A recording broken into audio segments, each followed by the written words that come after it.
A long time ago in a galaxy far, far away. Star Wars Defiance, Episode 2, Into the Belly of the Beast. The war escalates between the oppressive Galactic Empire and the ragtag Rebel Alliance.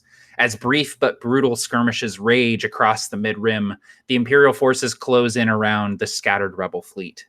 Amid the chaos, the intrepid commandos of Defiance race to the BAKURA system aboard a stolen Imperial shuttle with clearance codes wrested from the grip of Ord Mantell crime lords. Their mission takes them into the dark heart of the Empire itself to acquire a valuable asset for the rebel war effort. But the Emperor's reach is long, and the Imperial shadow threatens to swallow what little hope is left for the fledgling Rebel Alliance. We pan down past glittering stars, and there in the distance looms BAKURA, a blue and green planet of sprawling landmasses and deep oceans. A massive object passes through our field of vision, blotting out the stars. An Imperial-class Star Destroyer, its blistered hull dotted with dozens of turbo-laser batteries.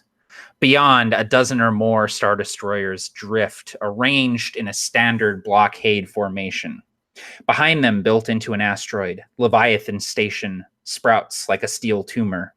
A squadron of TIE fighters howls past, and we drift past BAKURA into the black void of space beyond. A Theta-class personnel shuttle snaps into view as it drops out of light speed. Aboard, the daring commandos of Defiance receive their orders.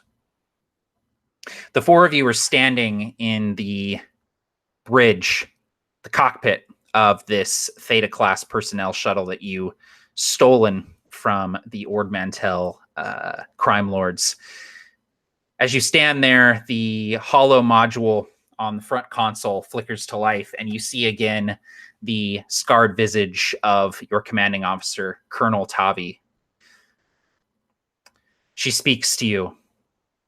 Defiance, good to see that you still live. Have you arrived in the BAKURA system?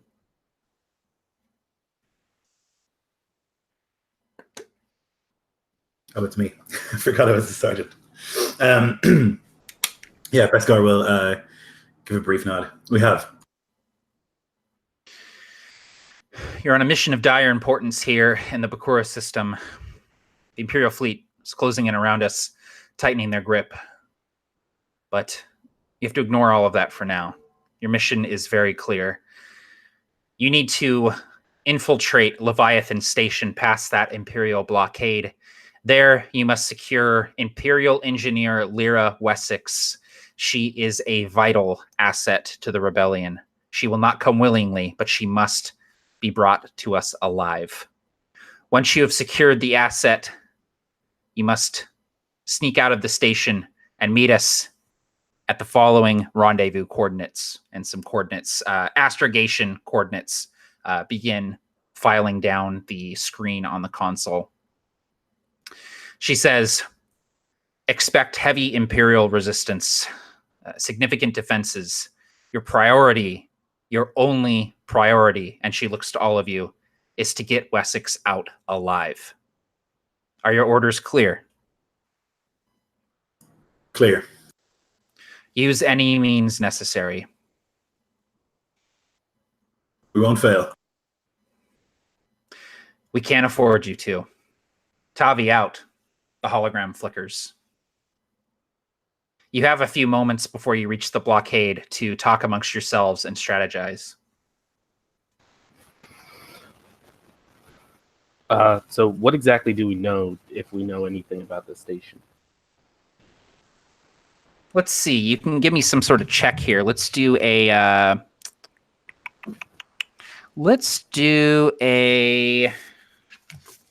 I know there's some knowledge skills here. If you want to give me a knowledge check, we could do bureaucracy, law enforcement, planetary systems, if you have anything like that. Otherwise, just a basic knowledge test would suffice.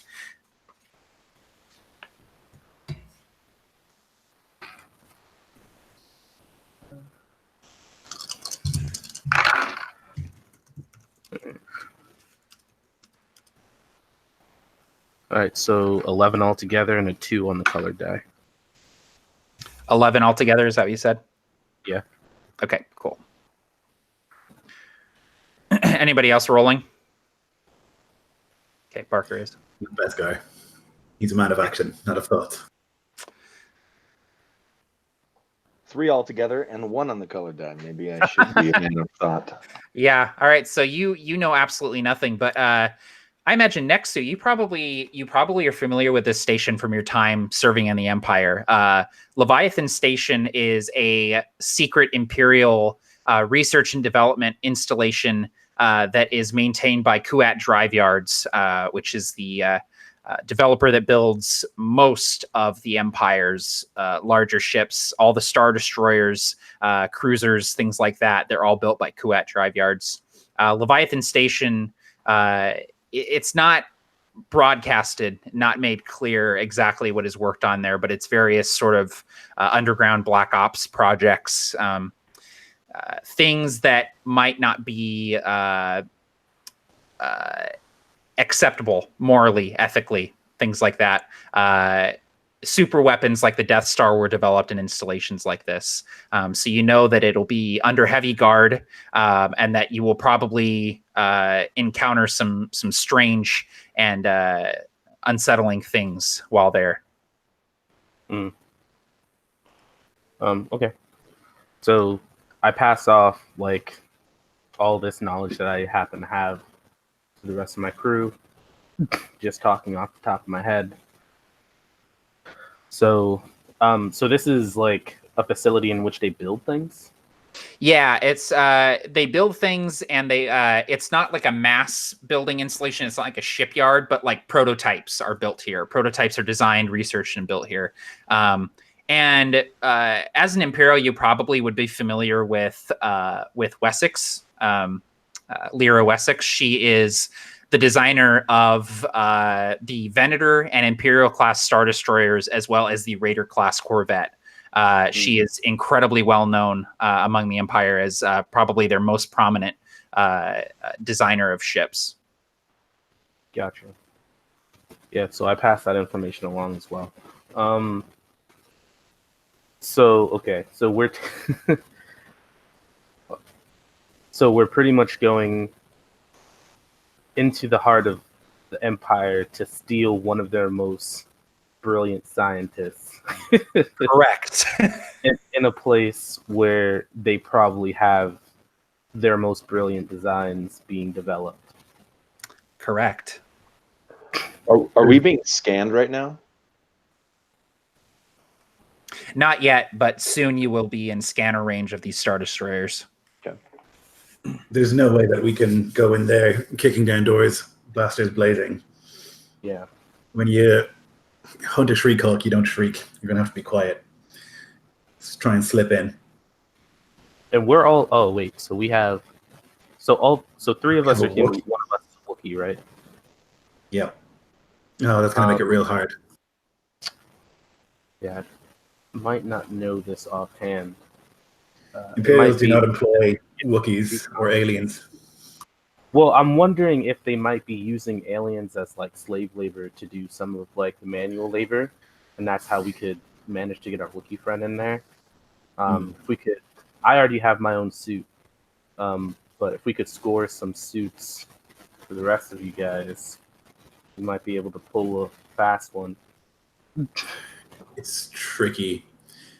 Beskar used to be a bounty hunter, and so he knows how to deal with Imperials and bring people he's captured in, but he wouldn't come here. It would be weird to like bring a slave or a captured person here, because I think it's probably like all scientists and like doctors, and you know, it's not like, I don't imagine there's a lot of like physical labor at this high-tech facility. You're right. So I guess my question would be, there has to be a way that we can get more information before we just rush in there, right? So I'm thinking that if this is like a station here, maybe there's like a waypoint before we get there, something where we can stop in and maybe get some information before we go on further into the big boss. The codes that we have, do they like have a manifest of of like a crew or whatever? Is it just to say this is a legit Imperial transport that's allowed to go through? Yeah, essentially it's just a clearance code that identifies the ship as a Imperial transport, but it's up to you guys to declare what the transport is carrying, and you will likely be inspected once you land on Leviathan Station. Right, and there's no cargo or anything on board that we know of. We haven't looked. No. Have we? It's empty. Okay. Beskar would kind of scratch at his beard and think, do Wookiees engineer anything? No, but again, I think that we could really pass it off as labor. I mean, bringing an alien to a place like this, I don't think the Empire would have a lot of aliens in there that are working on things other than moving things about. Difficulty is... Go ahead. You go. Sounds to me like there might be more Wookiees, more aliens being experimented on down there. Yeah. And he looks to you and says, maybe that's how we get him in. He looks to the Wookiee. Maybe you're a science experiment. Not a science experiment yet, but That's a very good idea. I want him for. If we knew more about what they were using it for, it would be much more convincing on what we're delivering him for. If we say we're delivering him from labor, but they don't actually have a labor force, we give ourselves away immediately. We could say that we're transporting a specimen. That's true. And that it's to be delivered to a doctor. We weren't given exact specifications, but there's a note to capture any living specimens of this variety and to bring them here. Then again, they can just check. Imperials are nothing if not bureaucratic. The other thing is that we only have one Wookiee, which by itself is a little vicious. It would involve putting chains on our friend, which I know can be sensitive. I mean, we could also say that you two are being taken as, because you'll... So, wait. Are you a Mandalorian? You're a Mandalorian. Yeah, like from the planet. Like, yeah, he's a human, though. Oh, okay. So the other Mandalorian thing, by both of you guys as prisoners as well, since we don't have extra Imperial suits on hand. I think trying to sneak in with the Wookiee as a specimen is probably like our best and safest bet that we have so far. But we probably will know more once we get in contact with them. I don't know. Is it far-fetched to assume that, well, not assume, I'll just ask, is there like a hover stretcher, that's actually what they're called, on board this? Because we can just pretend the Wookiee's knocked out and wheel it in. So Matt, is there like I assume there's like a med bay aboard the shuttle, but does that include something as big as a hover stretcher? There's a small med bay. Why don't you give me a roll of just a single D6, your fate die, and tell me what you get.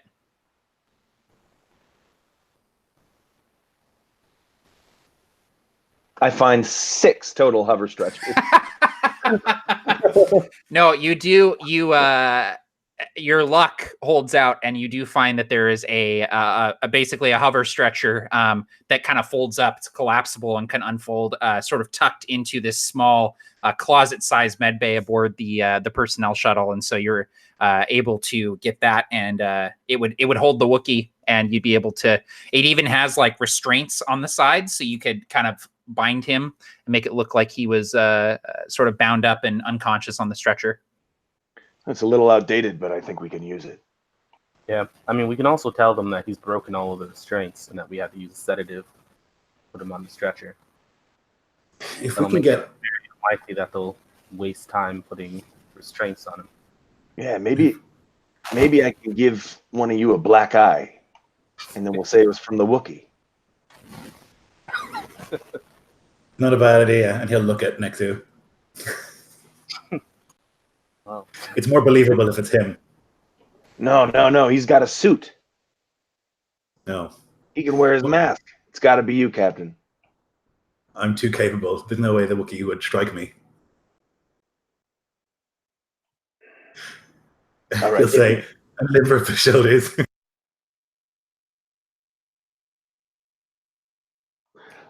This is when we'd have a screen wipe, and then my face would be all black and blue. Yeah. If we can get to a terminal, I can hack and see the different departments and names, and we can find out a doctor that we're delivering this to. But we need to get on one of their ships first. So I don't imagine it's like possible to like long distance hack the Empire. No, you've hacked over distance before, but not Imperial ships, and definitely not a secret Imperial facility. There would be like thousands of firewalls in place to prevent that sort of thing. Yeah. So then if we can get on board to a terminal, then I can probably figure out at least a couple of names and locations and things like that so that we can have a more believable story. Yeah, and you know, Nexu, you know that with an installation this size, a single small personnel shuttle would attract like very little attention, especially with proper clearance codes. You'll likely be met by maybe a deck officer and a couple of stormtroopers for the inspection. No heavy resistance at first. Well, then it's important that we maintain the necessary deference when speaking to these people. They do not take lip of any kind. Trust me, I know. But luckily for us, I actually do have the rank to pull over these people, so not necessarily worried about how to talk up or down to these people. On the console, as you speak, you hear, wait, wait, wait, wait, wait, wait, wait. You're being hailed by one of the Imperial Star Destroyers. On your command, Captain. Yeah, he'll give a nod. Beep, beep, beep, beep. I answer it. Unidentified Theta-class personnel shuttle. This is the Star Destroyer Venator. Please transmit all proper clearance codes.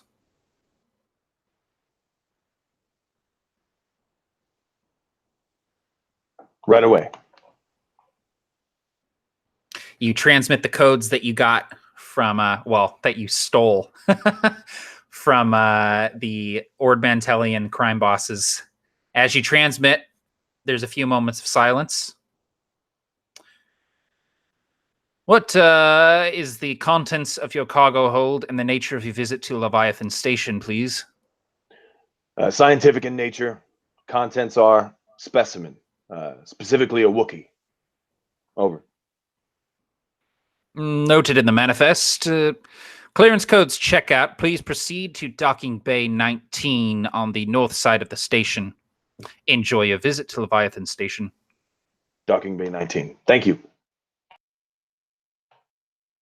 And the Theta-class personnel shuttle drifts past this Imperial blockade. You see a dozen Imperial Star Destroyers.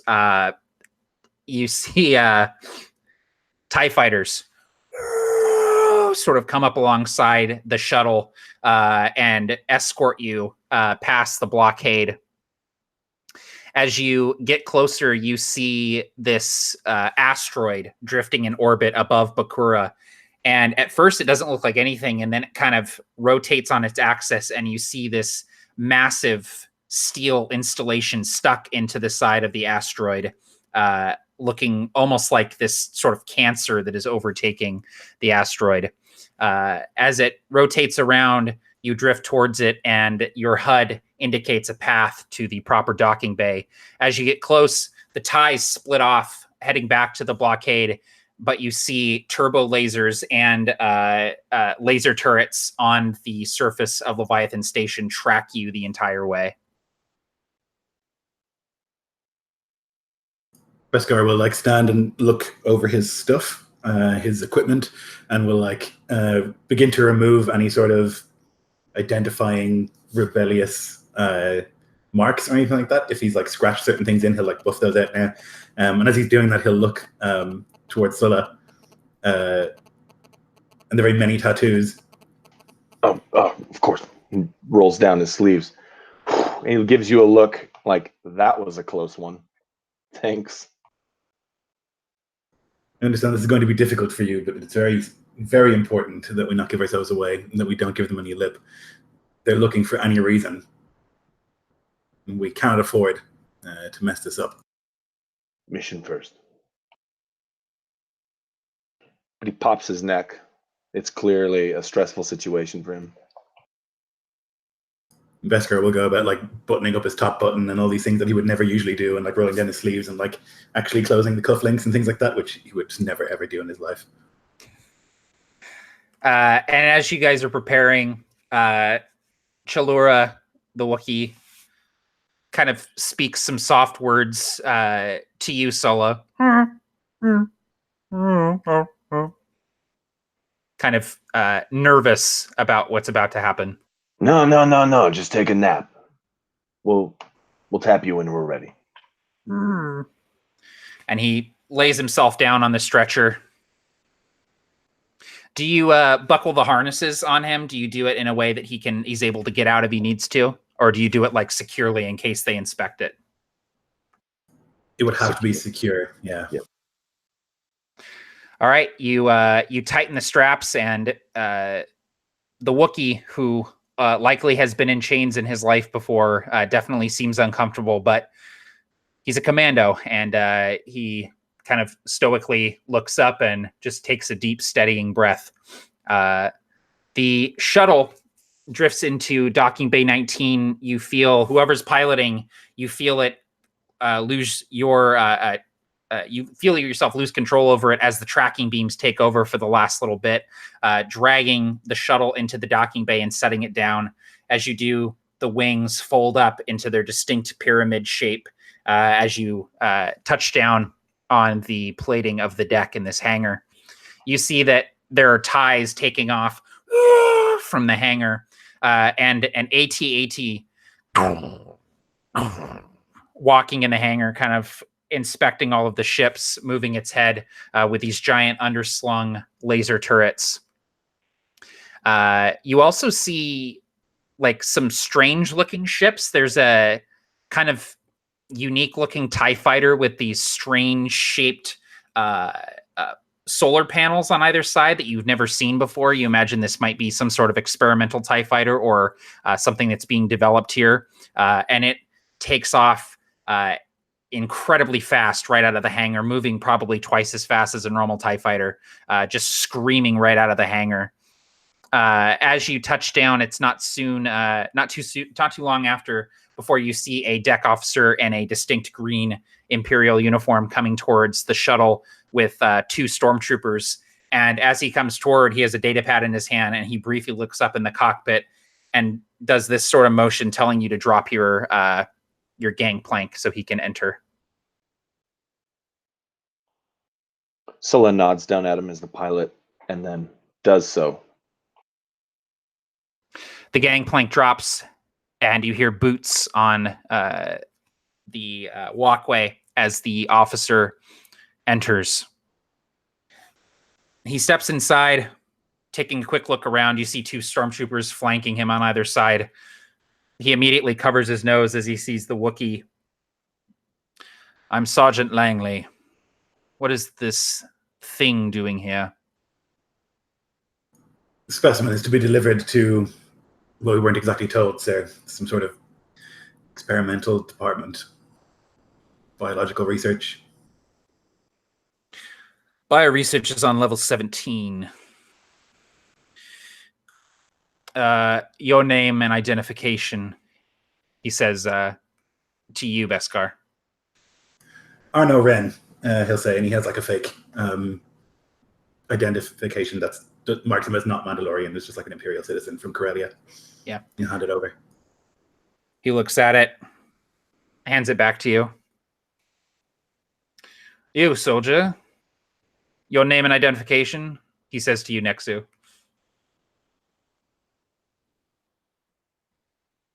Oh, you're muted, Jonathan. Next, we will give him a name and a number of like one of the soldiers that he served with that are no longer around.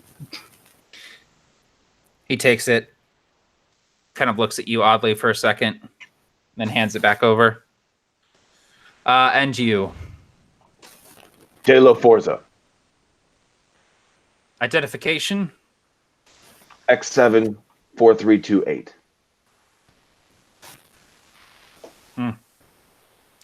Long way from home, all of you. Welcome to Leviathan Station.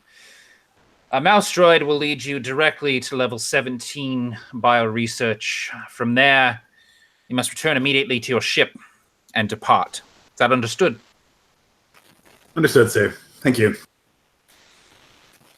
And maybe cover it with a sheet or something. Rather not spread its stench around the station.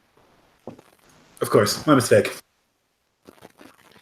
He departs. The two stormtroopers kind of look at you placidly with their skull-like masks for a second, and then they turn and walk out, their plasteel armor clinking on the deck.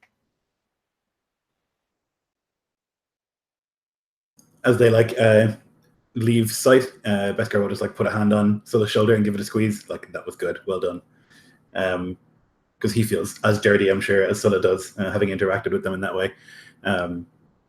He actually thinks the sheet is a good idea for many reasons. It'll mean that Chalura can have his eyes open, and it also means that we won't have everyone staring at him all the time.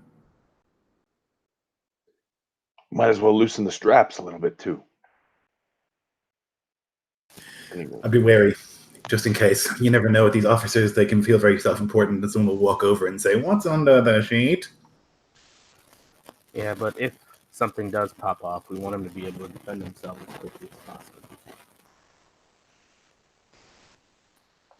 possible. The captain's right, though. Solo will go grab a sheet, and then he'll cover the Wookiee, but he's actually going to, while the captain's not looking, loosen them just a little bit. More of a personal thing than a professional. Chalura would kind of silently thank you. You just see the slightest nod of his head as you cover him with the sheet. And he winks to you, Nexu.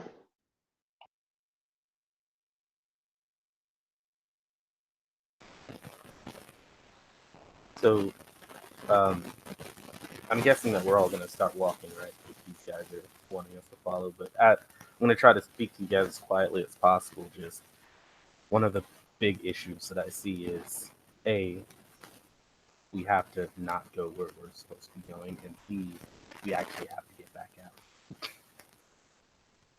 So my idea would be this: we follow the mouse droid until we come to a terminal, at which point we step on it. I will begin searching and find where the engineering department is, and make our way there as quickly as possible. It might be better even to find out where her quarters are. We can't really walk into the engineering department and take her from there, so we need to find her on her own. So her quarters might be a better idea. We can wait there. But we need to maintain the illusion that we're doing as we're told, and so someone has to go to the biological research department with Chalura, or else very quickly they will realize something is wrong. It's a big facility, so I'm not certain, but it would be safer. Yeah. Some kind of distraction that take the heat off of us would be great too. So I'm assuming that we probably won't be able to leave on the ship that we just came on. So I'm not sure if it makes sense to blow up this ship. Maybe set something on it so that it explodes when we're down there and causes some sort of ruckus. Takes the heat off of us just for a second. Regardless if we destroy the mouse droid or blow up the ship, they're going to know it's us. At least if we blow up the ship, the focus will be centered somewhere else for a little while. We'll have to get off somehow. Yeah. And an Imperial shuttle like this is incredibly valuable. Otherwise, we'll have to end up stealing a TIE fighter or two, and that seems... Yeah. You can't even astro or hyperdrive in a TIE fighter. Yeah, an escape plan will have to come later, though. I think once you can get into server's cap, you'll be able to tell us, give us a better idea of what we can do to get out. But now, whoever is good at rigging things to explode, which is not necessarily my expertise. That's me. Then I think I'm going to go ahead and go with Laura. All right. Next, so if you take Cholura to 17, I can, he's thinking, I can maybe get us some, he points to some of the stormtroopers, some stormtrooper suits. Were there stormtroopers here, Matt? There were some. Yeah, there's a lot of stormtroopers. Cool. I can get some uniforms for us to get out, and one extra for the science officer, whoever it is we're here to take. Yeah, just make sure you get an extra helmet for Cholura. You know how he likes those. But yeah. Yeah, I'll grab some uniforms, and then he looks to you, Captain. Beskar, Captain, you can hit me on the comm link whenever you know where I'm supposed to be headed. All right. Yeah. So if I leave my probe droid with them, well, I don't think I need that because you guys could directly communicate with me through the comm links, right? Yeah. Yeah, you guys will be able to communicate on the comm links. There are likely long-range comm jammers here in the station, but with short-range comms, you'll be fine. Okay. Cool. So I'm gonna take my probe droid with me, which kind of like 2 people, I guess. So me, the probe droid, and Laura, and then you two staying here. I think that's a good plan for now. All right. I'm going to rig the ship to blow. I've got expert demolition skills, so I think that I could like mess with the engines in some sort of way that they could overheat, that kind of thing. Yeah, I won't even make you roll for it. I think with your level of expertise in the explosives and given just a couple minutes to leisurely do it, you're able to rig it to explode. You even have a remote detonator that you can trigger at any time if you need to. Okay, perfect. So, Nexu, you're going with Cholura to level 17 to the bio engineering lab. Sula, you're going to try and get some stormtrooper uniforms. Yeah, I think I'm going to follow Beskar until I split off to get some uniforms, and then head down to wherever Beskar confirms Lyra Wessex is. Okay. And Beskar, you're going to try and find a terminal, correct? Right. So I think we can all leave together until we get to a terminal, at which point like I can run over there, and then we can keep going. The other two can keep going. Okay, great. Yeah, so you walk down the gangplank, and again, you see this massive hangar. There are shuttles taking off and arriving, sort of just one every few minutes comes in. Different cargo, TIE fighters coming in and out, and that AT-AT, that walker, just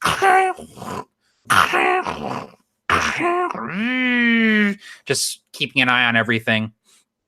You see lots of stormtroopers walking around and KX security droids, these big, tall, black-plated security droids that are walking around with stormtrooper squads glancing, watching everyone. A couple times you walk past a squad of these with 3 or 4 stormtroopers and one of these KX droids, and the KX droids just watch you the entire time with these like beady little optic sensors. Eventually, the mouse droid that is leading you leaves the hangar and goes down a small corridor towards a bay of lifts at the end of this hallway. Next to the lifts are two computer terminals on either side of this hallway. The lifts are pretty busy. There are stormtroopers and officers getting on and off as you approach with the hover stretcher in tow. When we get to the lifts, he'll say like very quietly into the comms, Cholura, you need to make some sort of scene, try and escape from the bonds. And when they're looking, back, otherwise it will look extremely suspicious. You hear a affirmative over the comm. Might want to crush the mouse droid while you're making a scene as well. So you get close to the lifts, and you're kind of sitting there waiting for a couple minutes. You see an Imperial officer with a data pad kind of look over and glance at the sheet and then look at the 3 of you and kind of shake his head. Just incredibly judgmental. And it's at this time that one of Cholura's arms comes loose from the slackened restraint, and he begins thrashing around. And he comes down and of the mouse droid, and it kind of splatters on the ground, all these circuitry and wires and stuff. Just He destroys it completely, and he starts waving around. All of the stormtroopers in the area immediately bring their blaster rifles up and aim at the Wookiee. "Oh, you alien scum!" And Solo will bring down the arm as hard as he can on the hover stretcher, while kind of trying to. Well, actually, you know what? He'll maybe let Nexu take over. He'll look at the surrounding stormtroopers who are readying their blasters, and he is very worried. Nexu will step up and say, "Out of you soldiers, we got it. No use wasting a Wookiee."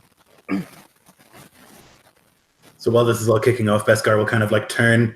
He was already kind of leaning by the terminal, and he'll like turn while this is happening and just like insanely quickly begin messing with it.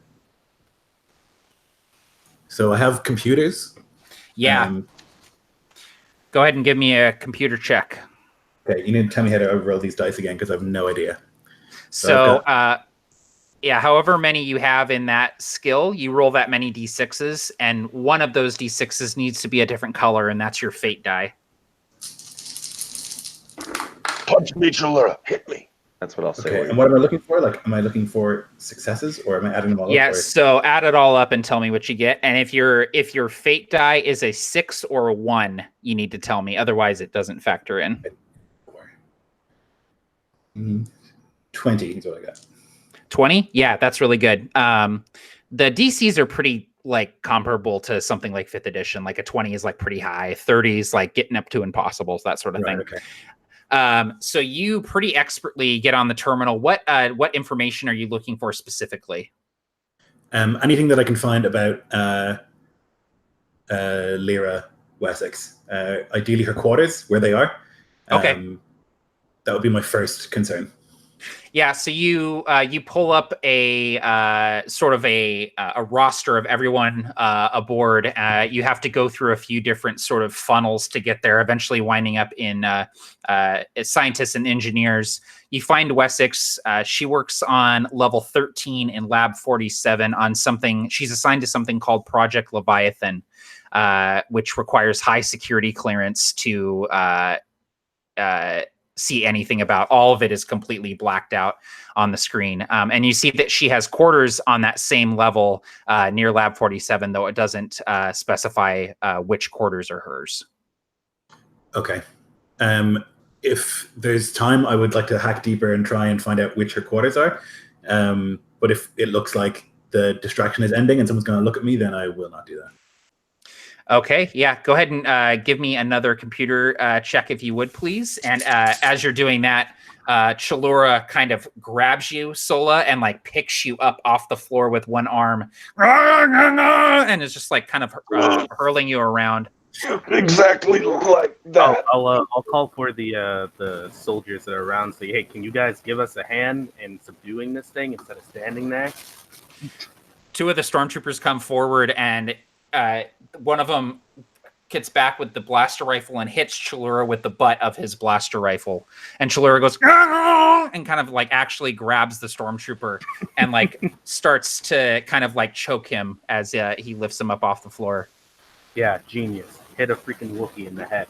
Way to subdue him. Solo's gonna wait. Guys, I need more bodies over here.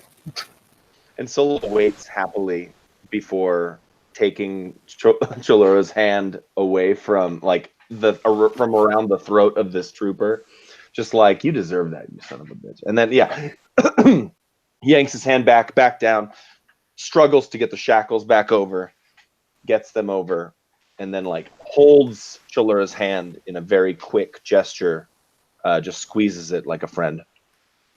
The Imperial officer that was kind of eyeing you judgmentally earlier says, "Subdue that creature."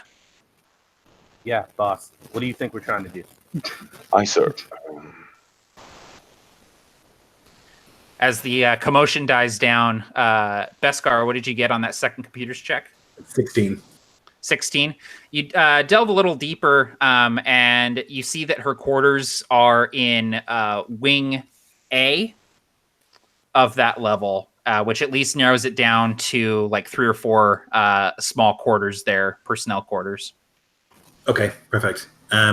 Yeah, I gotta stop. My greed is too much. So standard sort of like slicing procedure would be like to remove any sort of trace of myself, and then I'll step away and turn around and go over and be like, what the hell is happening here? And then like throw myself into the situation and like put my arm around Chalura's neck and tell him, all right, you can drop it. He goes, and like you feel him kind of ease and allows himself, though convincingly struggling against it, to allow himself to be restrained on the hover stretcher. All of the stormtroopers here nearby still have their blaster rifles kind of trained on the Wookiee, and the one that was being choked is kind of kneeling on the ground, and he's taking his helmet halfway off, and he's like, just coughing on the floor. Hey, put your helmet back on. What kind of outfit do you think this is? He puts the helmet back on. Keep that beast under control. You better hope we do.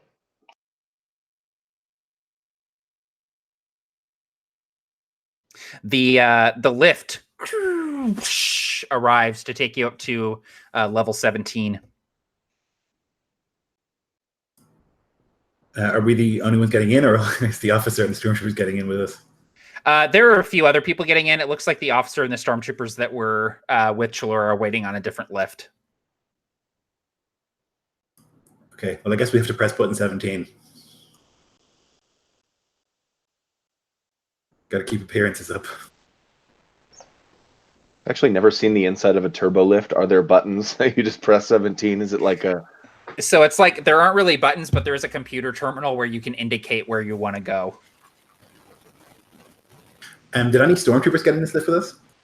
No, you're the only ones in the lift right now. Before we get in, then, I would say to them, what if it happens again? Can you assist us in this? We need more security for this thing. The stormtroopers kind of look at each other. The officer goes, go with them. Just make sure the beast doesn't escape. Meet me back down here. Thank you, sir. ASAP. He would just kind of shake his head at you. And 3 stormtroopers kind of get on the lift with you, standing with their blaster rifles. So I'll go to the terminal and put in the level 17, but then I'm going to also put in that it'll stop halfway before we get there, if that's possible. I'll just like do another hack or something. But like a sort of accidental stop. Okay, yeah. Barker, what are you saying as soon as the doors close? So, okay, cool. Either way, I'm going to do it. Yeah, as soon as those doors close, I'm going to go wild on these stormtroopers' asses. Yep. I'm just shoving helmets into the walls of the turbo lift, knocking people out. We have 17 floors to do this, 13 floors to do this. And we're gonna stuff as many people on top of Chalura under that blanket. So I put the stop in so that we could change into the uniforms if we get out, because I think we don't want to like it opening and we're still like putting on bits. You know? Yeah, for sure. Yeah. So while we're like getting in and the stormtroopers are coming, I'm gonna just undo all of Chalura's straps. Okay, perfect. Perfect. Can I fill Luke in really quick since he just jumped in? Yeah, go for it. All right, so Luke, we're at a. Stop me if I'm wrong. Would this be called like a space station, like a science station? Yeah. Yep. BAKURA. It's Imperial through and through. We're surrounded by stormtroopers, Imperial officers, and we are disguising ourselves as Imperials, transporting an alien specimen, you, as like to the bio labs so they can do research on you. And you're strapped in on this hover stretcher, but the restraints are loose enough for you to be able to have a little bit of maneuverability. We are now in the turbo lift headed to our destination, and it's perfect timing that you jump in now, because this is when we're about to spring the trap and take out these 3 stormtroopers inside this turbo lift with us. Then we're going to steal their uniforms, steal their girlfriends, steal their houses. Yeah, you're going to get crouched down behind one, and then you're going to pull his pants down and push him over. You really give him a bad time. Yeah. I'm going to give this one over here. What, Willie? I'm sorry. So if you guys are trying to subdue these stormtroopers in hand-to-hand combat without damaging their armor, it's going to be brawling checks. So whoever is doing this, go ahead and make some brawling checks and tell me what you get. Brawling strength or dexterity? I have melee and dexterity, but is brawling... So brawling is specifically unarmed. Melee is like vibroblades and shit. Okay, So yeah, so brawling is going to be strength.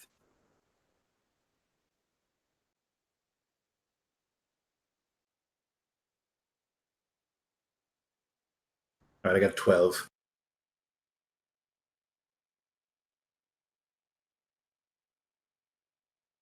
If it looks like, I don't know, but if none of us are particularly good at hand-to-hand combat except for Chalura, then we might just have to use weapons. Yeah, well, luckily you guys have got the drop on these stormtroopers. They don't have their wits about them to effectively oppose these rolls, and so the DC is very easy for these.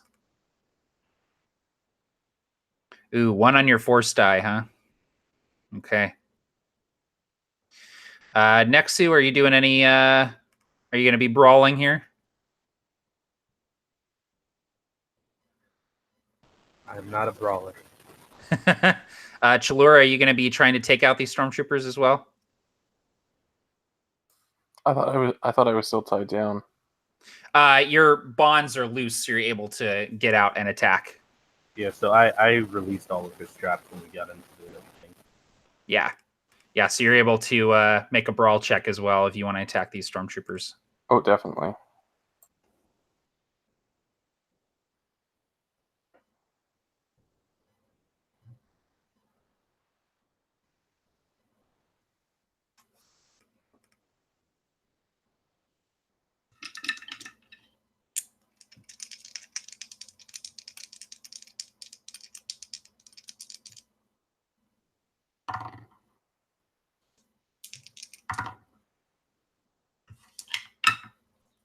Damn. So, Beskar and Chalura, the 2 that you attack, you take out immediately. You're able to take them out and knock them unconscious, essentially, with your brawl check. The one, Sula, you damage him, wound him, but he's still standing. And we have 2 1s on the force die here. So, hostage, puts a blaster to my head or something like that. Like, yeah, I like that. Like you kind of you get up behind him and you kind of try and like slam him into the side of the thing. His armor absorbs the blast and he loops his arm around and kind of puts his E11 blaster into your back and shoves you forward. The one on your force die, Chalura, I'm going to say that it's because this turbo lift is so small and you're so big, like you're fighting these stormtroopers and you actually knock like the light down and it kind of is dangling on a wire and there's kind of sparks coming down as you destroy part of this turbo lift. So you all are standing in the turbo lift. 2 of the stormtroopers are down immediately just in that brief scuffle, but one of them has Sula and he has a blaster in his back and he says, "Stand down or he gets it." You think that his life is more important than what's happening here, but you are wrong. Now you can leave with your life if you wish.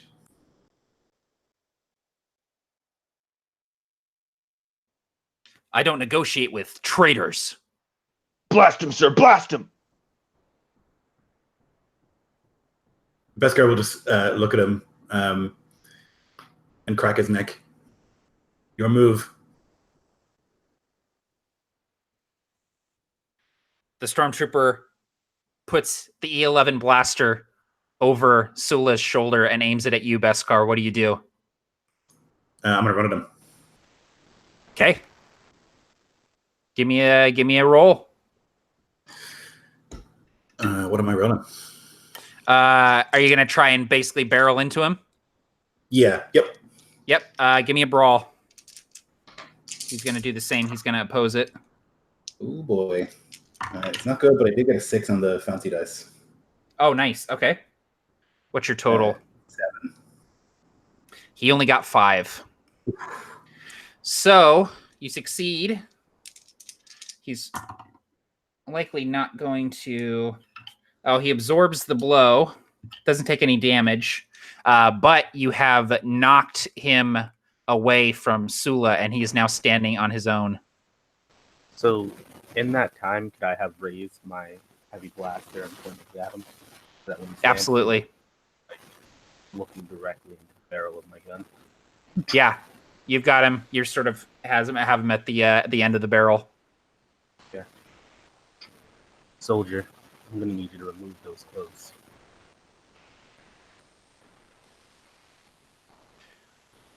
He's standing there with the E11.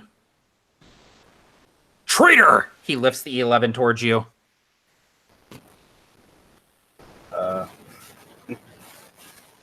guess at this point I have to pull the trigger, right? He's going to pull his at the same time. All right. We got ourselves a roll off.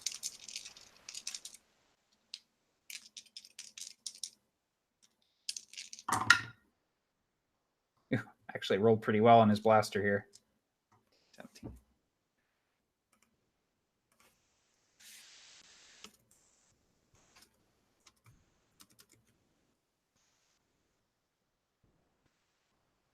That's a 25 on mine. Damn. All right, I was thinking I was hot shit with my 17, but 25. All right, so he's going to try to absorb the shot here.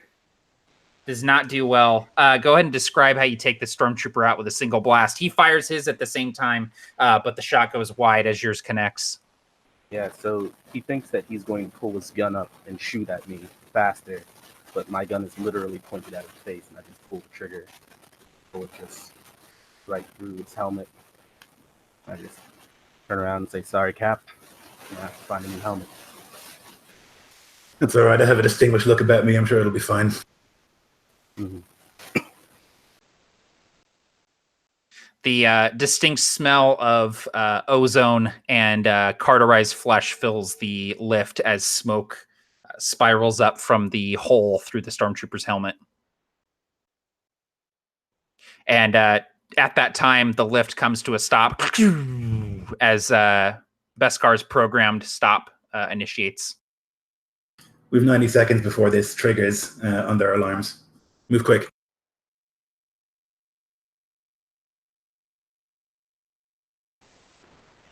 Yeah, so while you guys are getting dressed, Nexu is going to ask you guys, so, Cap, did you find what floor she's on?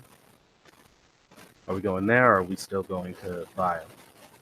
Level 13, there's a wing where her quarters are. If we go there, poses guards, replace whatever guards are there, if there are any, and wait for her.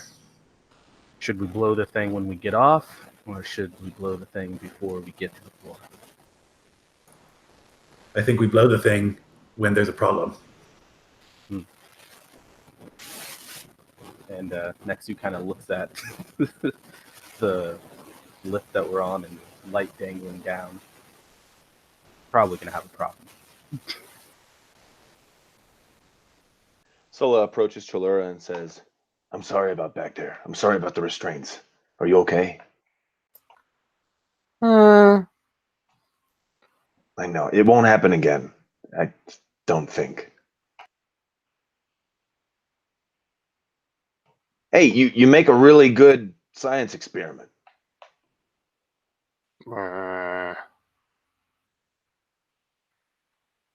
Okay, no more jokes today. You got it.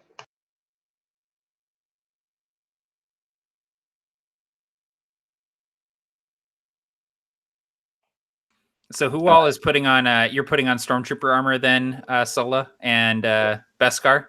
And I'm taking the one without the helmet, probably because. Well, so there's three troopers total, and you took out 2 without damaging the armor, so you have 2 intact suits. God. It's not going to fit Cholura, right? Like, there's no way it would fit. So Yeah, no way it'll fit Cholura. Okay, so I guess I get a whole suit. Okay, so we're just gonna leave a damaged suit in the lift. I guess so. Yeah. All right. Well, then we're working against a clock of probably 7 seconds. Yeah, and you have 3 bodies total to deal with: 2 unconscious, 1 dead. How close is the trash compactor? We did knock that light out of the ceiling. Is it possible to climb out of the turbo lift onto the... Yeah. Let's just leave them up there. That's a good idea. Yeah, and with Chalura's strength, you're able to easily do that. You just lift them up and sort of like you're putting them in the attic. You just store these guys up there for later. Sulla says to the captain, "Rebel scum," with a smile on his face. Yeah, there's just like the dead expression of the stormtrooper helmet, but there's like... we should kill those guys, those stormtroopers, because if they wake up, they're a problem. And if they don't wake up, they're not a problem. Beskar will say as much. Mm. No complaints? That stormtrooper means no problem, so I think we should just kill him. All right, then. Well, I'm wearing white, so Chalura?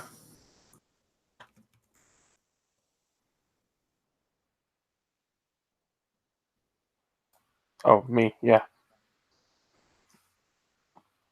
So I have to kill him. Yeah, I don't know, just break their necks or something like that. I just don't want to get blood all over this fancy uniform. So they're conscious, I assume, or they're just... Yeah, they're unconscious. One of them's already dead. 2 of them are unconscious. Sherlar has no problem being brutal, so he will take their head and either part of his hands, his massive clawed hands, and he'll just put his foot on their shoulder and just and pull. Yeah, there's kind of a as you do that, and the bodies just go limp. The lift, the doors open, and you're looking out at a pristine, polished steel hallway. Chalura, are you going to get back on the stretcher before you leave the lift? With much trepidation, Chalura gets back on the...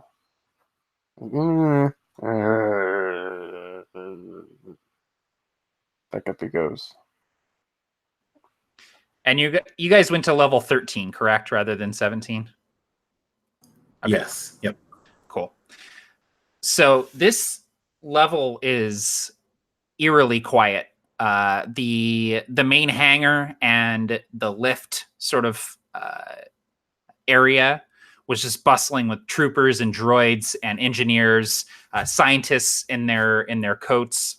But this long, pristine steel hallway, it's just the white noise of sort of the ambiance of being aboard a ship, recycled air, the drone of the gravity generators, whatever sort of reactor is humming below you. It is silent. The only thing you hear is a brief and you see a security camera sort of zero in on the lift. Hearing that, Beskar will raise his hand and pretend to scratch the back of his head, and then realize he's a stormtrooper. He's trying to act like this is an accident and they got off on the wrong floor, and he's like a bumbling idiot. And he'll look around, trying to sell this idea that they've made a mistake. And then I think what we need to do is swing past Lab 47 to see if she's in there and what the situation is like there. Because if it's 3 scientists, then we can definitely just kick the door in.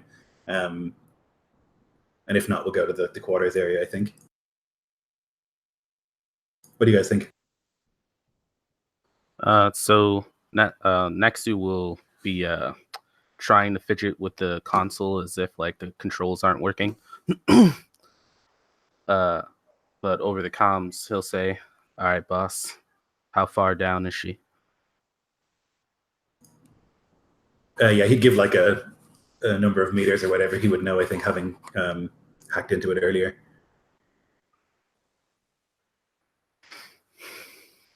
Well, Sax, seems like we're stranded here, boss. Why don't we ask somebody for some directions? Yeah, that sounds like a good idea. I'm sure there's some very brainy people in Lab 47.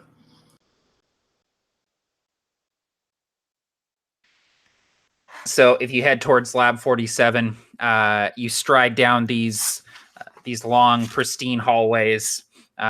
Eventually, you pass by various labs, all of them with these sort of, what is the glass called in Star Wars? I always forget. Is it plasteel? Is that what it's called? No, it's called something else. Hang on, I'm going to look it up because it's going to bother me otherwise. Transparasteel. I remembered it before I even Googled it. Dumb name. Sorry. Yeah, it's just everything is. I was like, I need to figure out what the hover stretcher is called in Star Wars, and what came up was hover stretcher. The Wikipedia Yeah, hover stretcher. They're like, wow. The guy who called the radio walkie-talkie named everything in Star Wars. They do. Yeah. So you see the transparasteel sort of viewports, and you see various labs wherein engineers are working at consoles and with holograms. You see several things that might catch your attention. All of them working on various sort of ships and weapons and things like that. All of it is fairly arcane to all of you. It doesn't make much sense. These schematics all blown up and dissected out into these various pieces. None of them pay any attention to the stormtroopers walking down the hallway with their cargo. Eventually, though, you find your way to a security checkpoint with a single Imperial officer at a console and a KX security droid standing behind him. There is a force field blocking the hallway. As you approach, the officer looks up with a bored expression, types a few things on his data pad, sets it down, and says, "What is the purpose you have here on level 13? Specimen for Dr. Lyra Wessex, sir. Specimen for Dr. Wessex." He types a few commands. Dr. Wessex is not expecting any deliveries today. Oh, we were told. Told by whom?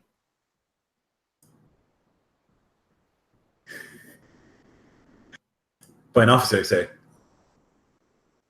There are many officers aboard Leviathan Station. You will have to be more specific, soldier.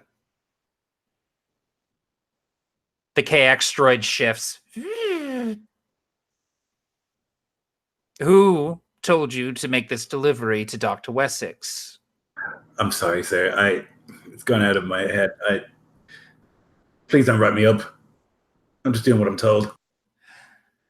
Soldier, I advise you take 15 seconds and think very hard about who gave you this order, because you are in the highest security clearance area of Leviathan Station. Now, I'll ask you one more time. Who gave you this order?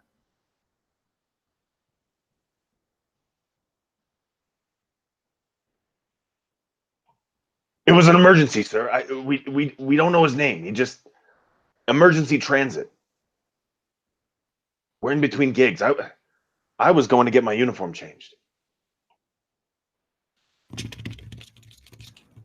Look, sir, I'm really sorry. I feel like such an idiot.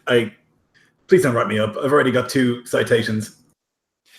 You're about to receive your 3rd, soldier. And I know you feel like an idiot, but I know for certain that you are one.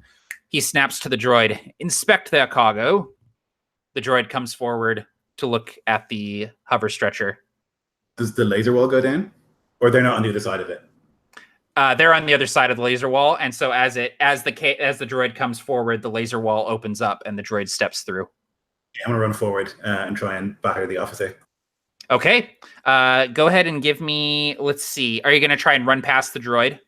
Yes. Yep. Okay. So why don't you give me some sort of dexterity check? Let's say,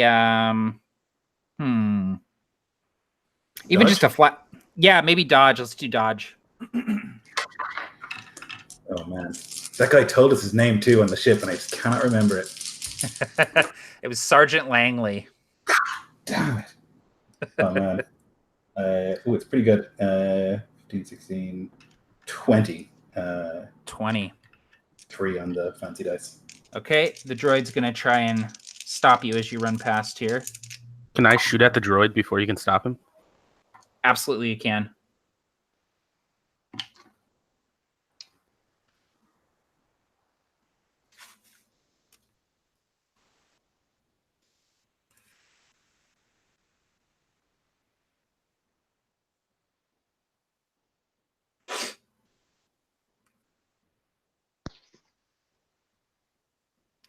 The thing I love about Star Wars D6 is even stuff that's in the new movies, people have statted out for D6. Like, it's just great. The Bayes friggin' cannon that I have. That's Yep. That's a yep. Damn, 31. Okay, so because the K2 droid is attempting to stop Beskar, it's not able to actively dodge your shot, and so that is definitely going to hit there. So go ahead and roll your damage, Nexu, on the blaster rifle and tell me what you get. And with that 21 on your roll there, Beskar, you're able to get past the droid and you're barreling towards the officer. It was just 20, if that makes a difference in the 21. Nope, 20 still good. Yep, so I'm just going to run, I guess maybe like duck under the like devastating swing of this droid's arm. I'm just going to try and like throat punch this officer. Okay, awesome. Yeah, go ahead and give me a brawl check if you would.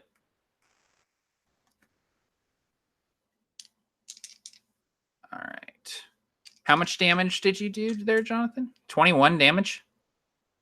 Yeah, with a 6. I don't know if the fate die matters for damage. No, not on damage. So 21. Okay. All right, so he's going to try and let's see. Does he have... Nope. Just 4. Okay. So 5, 8, 10, 11. Damn, so that still does 10 damage, which is enough to, I think, wound it. Let's see. I have so many charts. Damage chart. 9 to 12, incapacitated. All right, so the droid, you incapacitate it somehow, Jonathan. Do you want to describe how you do that with a shot from your blaster rifle? It's still alive, still functioning, but somehow severely damaged to the point where it is hindered. Yep. So as soon as the boss starts running and the droid starts coming out, I immediately aim my gun and shoot right at the hip and completely sever its leg. Yeah, there's kind of this and a shower of sparks as the KX droid drops to the plating. It immediately lifts itself up with its arms, kind of dragging itself along the floor. The officer with an 11, Lloyd, is going to try and also do brawling. He gets a 10, so we're going to go ahead and have you roll for damage here. So damage with brawling... I'm actually not sure what that is. I think it might just be your strength. You just roll your strength for the damage. It doesn't add any extras to it. 10. 10. Oh man, I just got double ones on my resist. You are able to kill the officer outright. How do you do that as a rebel commando taking this guy out? So he like does a commando roll under the droid's arm and like pops up, and as he does so, he, like grabs the officer by his hat and then smashes his elbow into his throat, and there's just like a crunch of a windpipe, and he just as Beskar looks down at him and makes sure that he's definitely going to die, and then looks to the others with like I'm so sorry. Yeah, he takes a couple shuddering gasps and is just like laying still on the deck. The KX droid is going to take an action here. It's going to swipe behind it at you, Beskar.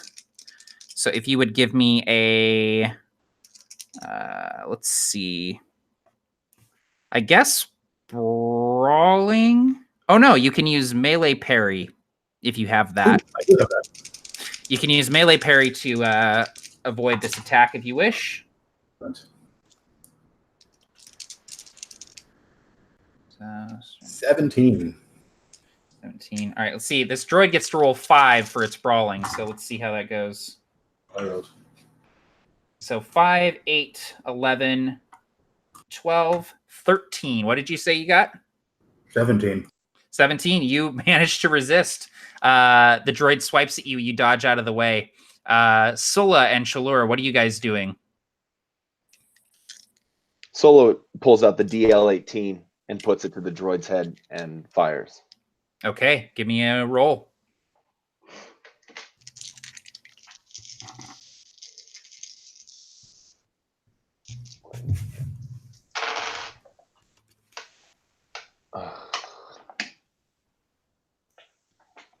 Uh, 10 and another 1 on the force die. Well, 10 is enough to hit it. Go ahead and roll your damage, and then we'll figure out what that 1 means on your force die.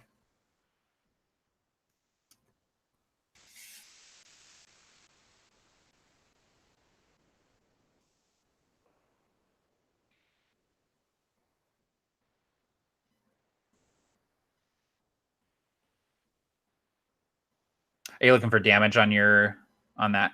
Let me look it up really quick. Oh no, I have it here. Just don't know how I don't have it. It's got to be on my character sheet somewhere where I'm not looking. Let's see. Oh, I did spend the 10 experience points to have my blaster do damage. It's just for show. Oh, there you go. Okay, perfect. So let's see here. It does 5 in the standard mode, which is the 3-burst shot. If you're doing the shotgun, it's 6. Wait, for the DL-18? Not the you're not using the staccato. You're doing the DL-18. Yep, just a blaster. Yeah, I have that actually here. The DL-18 blaster pistol is 4D. Okay, cool. I'm like, unless they allowed me to carry the staccato lightning just, aboard the Star Destroyer. No, I left that on the shuttle. Okay, cool. Oh, which sucks now that I think about it. 12. Okay, awesome. 6, 12, 16, 20 total. 20 damage. You roll to resist. You finish the droid off. Go ahead and describe it. I just sever its head from its body, and it falls down. Sparks fly.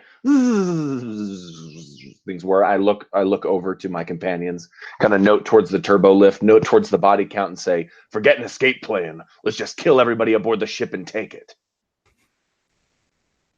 Control yourself, Soji. We need to get Dr. Lyra. I'm gonna sit at the terminal and see if I can send the all clear, because I'm certain that he was sending a suspicious activity on blah blah blah. I'm gonna try and send an all clear, and I want them to go and get the doctor. Okay, yeah. Give me a computers check if you would. Oh, it's super good. I got a 6 on the force die, and it's 21. Damn, 21 with a 6 on the force die. So you managed to halt whatever report he was about to send about the suspicious activity, and you're able to basically rewrite the report however you want. Basically, troopers came through, routine delivery, whatever you want to do. And then with that 6, you can maybe learn something else. What would be something else that you would maybe find as you're doing this? Could I lock one of the doors that leads into the scientist room if there's more than one? Yeah, you can do that. You want to lock her quarters? In the lab where we think that she is, 47. Okay, yeah. I lock all the doors except for one, or yeah. There's only one way in or out. Okay, that's perfect. So then they can go to that door and know that they can only get out that way. Yeah, perfect. So I'll do that then, and I'll hit the enter key, and I guess there's somewhere else a cut where you see various locks closing, and I'll tell them north door, go go go. Yep. So as the boss is on the computer, Nexu's just gonna keep walking, his heavy blaster kind of up and ready. Cool. Yeah, you guys get moving. And also you are, I'm assuming you probably grabbed the E11 blast rifles from the stormtroopers that you downed as well, so that the uniform was complete. So you, Beskar, and you, Sulla, you're each carrying an E11 blaster rifle as well, in addition to your regular equipment, which does 5D. Okay, so you move towards the north door of Lab 47, and you walk past the transparent steel thing, which is tinted out. It's actually blacked out. This is the first lab that you've seen that that they have the tint on the transparent steel, so you can't actually see what's in there. But you arrive at the north door and you see that it is locked and will require a code cylinder to open. Does it have a communication thing on it? It does not. So I'll calm this back to the boss. Roger, and I'll begin typing to see if I can open it from here. Give me a computers check. 8 and 3 is 11, 12, 19. You work at it, but the door isn't going to open without a code cylinder. However, as you're typing, you're kind of like typing furiously, and you look down and you do like a kind of a double take, and you see this officer that you killed sitting there, and there's a code cylinder in his pocket. Perfect. I'll take it and I'll drag him behind the desk, and then I will sprint my ass over to the door. All right, you do so. You have the code cylinder, the door in front of you. Do you open it? I guess we'll do like the commando setup where we have like a set order that we go in, and like people like braced against the side of the door before we do so, just in case there's like 15 stormtroopers in here. And like once we're braced and ready to go, yeah, I'll put the cylinder in and open the door. All right. Anything else anyone wants to do to prepare before the door opens? I'll get my bowcaster ready. Okay. Take aim at the door. How big is the hallway? The hallway's probably about 10 feet wide. It's pretty wide. Would something like a thermal flare be effective as like a flashbang in any sort of sense? Probably not. It's more like it's it's basically like a little torch, essentially. Okay. Yeah. Could be a good distraction, though. Yeah. Does anyone have anything like a flashbang grenade or something like that? I do not. You guys had some. You guys got some grenades from frag grenade. Yeah, it will kill them, unfortunately. And I do have thermal flares, but yeah, as you were saying. I mean, but he could still hold it up. Oh, I have smoke grenades. I have 2 smoke grenades. So that's what I'll do. I'll like throw that in before we go in. Okay, great. Yeah. And you guys have breather masks as well that you can put on before you do that. If there are any stormtroopers in there, the stormtrooper helmets will filter out the smoke so they can still breathe, but it'll still make visibility hard for them. So, I'm gonna change things up. Instead of preparing my bowcaster, I'm gonna get my vibroblade up, and I'm gonna stand closer to the door. Okay, noted. Yeah. I'm not sure if there's enough space, but I can kind of lay prone, pull my the stock out, just kind of set up. Cool. Hopefully. Yeah, you're able to do so. Yeah. All right. You all get into position. You have a smoke grenade ready to go. You put the code cylinder into the door. There's a brief whir as it processes the code cylinder, and then beep, the door opens up. Inside, you see a large room that is bisected by these gigantic steel tables, each of them with a hollow module on top of it. There are various tools and data pads littering every surface, and you see inside there are 3 scientists. 2 of them are wearing these kind of lab coat looking garments. The third one is a woman with dark skin and long hair sort of pulled behind her. She's wearing a gray jumpsuit and is holding a data pad and looking up at a hologram that depicts a massive ship that looks like a Star Destroyer, but is something different, something you've never seen before. She is looking up at this Star Destroyer working on the data pad, and as the door opens, she looks over. You see that there are others in this room. 3 of them. They are wearing shiny black stormtrooper armor with glowing green optics. Each of them is holding a large blaster rifle, and each looks over to the door as it opens up. Yep, I'm gonna throw the smoke grenade as a next to fire. Yeah, I take a shot immediately. Same. Okay, let's get some rolls, and then we'll do initiative after this sort of ambush that you guys have set up. So anyone who's shooting, go ahead and roll your shot. Do we need to roll for the grenade or anything, or just throw it? You're not aiming it at anyone specifically. No. You're just kind of tossing it into the room. Yeah, so sort of like where we are, so that like it's harder for them to target us, I guess. Okay, yeah. Since you're not aiming at like a specific target, you're able to just kind of toss it where you want to, and it goes off.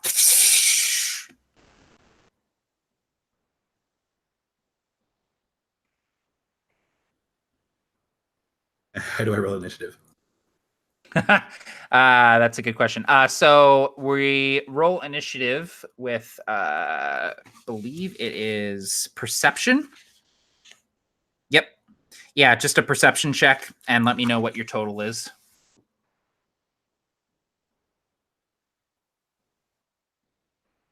Oh, I'm sorry. Did we roll to shoot? Did I hear that correctly? Yeah, so you're rolling to shoot, and then we'll do initiative. So Beskar threw his grenade, and then I believe Sula and next to you guys are probably shooting, and I imagine Shalura is probably charging in with his blade. But we will deal with that initiative. Okay, 28 to hit, 38 to hit. Who are you guys aiming at specifically? The Death Troopers? Yeah, 100%. Yeah, okay, cool. So do you want me to roll damage for that too? Let me see how they do. Because they are absolutely going to dodge.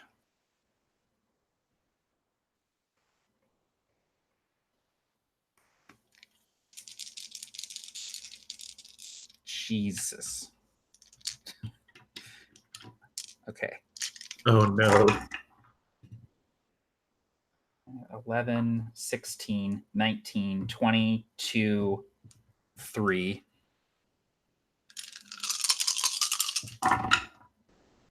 Man, you guys still hit, despite the fact that I'm rolling 7D on my dodge rolls with these guys. So both of those shots hit.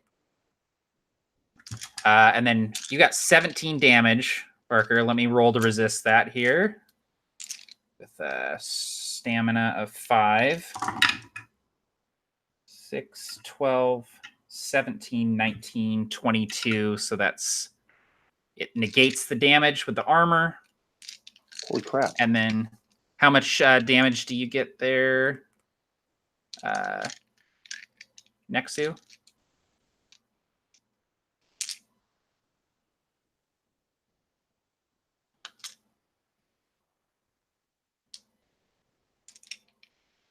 Okay.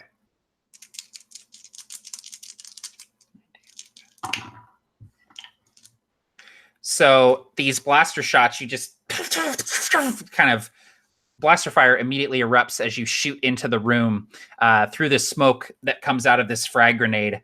And the Death Troopers in the room, the blaster shots splash across their black armor, leaving scorch marks.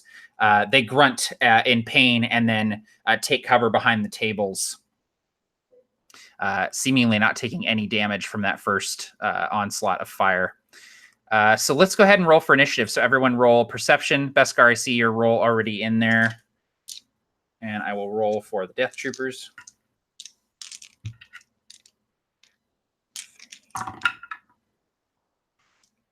Damn.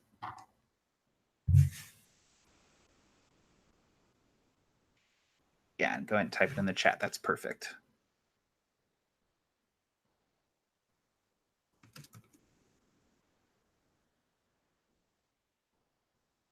Okay.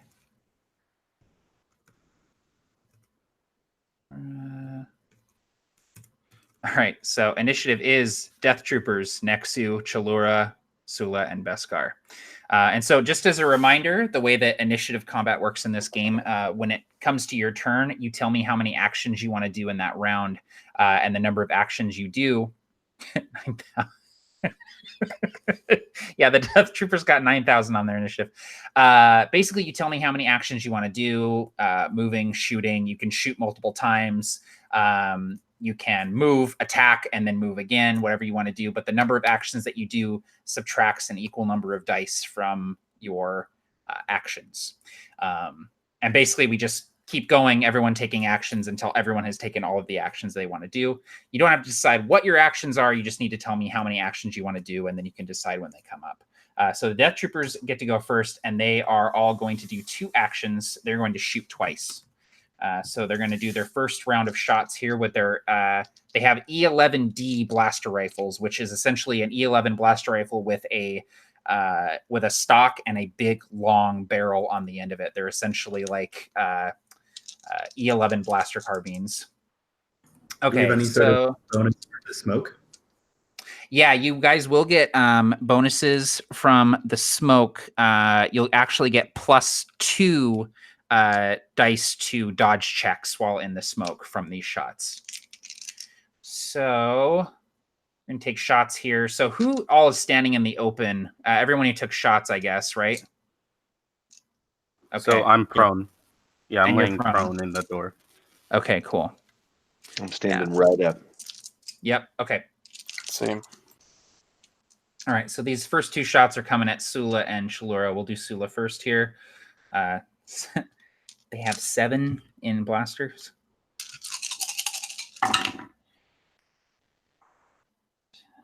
12, 17, 22, 26, 31. Which you can attempt to dodge, Sula, if you want to hit, unless you actively dodge, which will be an action for you. So you cut out a little bit while you were talking there. I can attempt to dodge, which I kind of want to do. Yes, yeah, they will hit unless you attempt to dodge. All right. And they got how much? 31. You get 2 extra dice from the smoke. Okay, 2 extra dice. Got it. I'm silly. Yeah. Okay. I was. It has become mathematically possible for me to succeed at dodging, so I will. Perfect. Dodge. Great. That's great. Oh, all right. This might be good. All right, 4, 8, 9, 10, 26. 26. All right. So here comes some damage at you. So the E11D blaster rifle does 5D damage.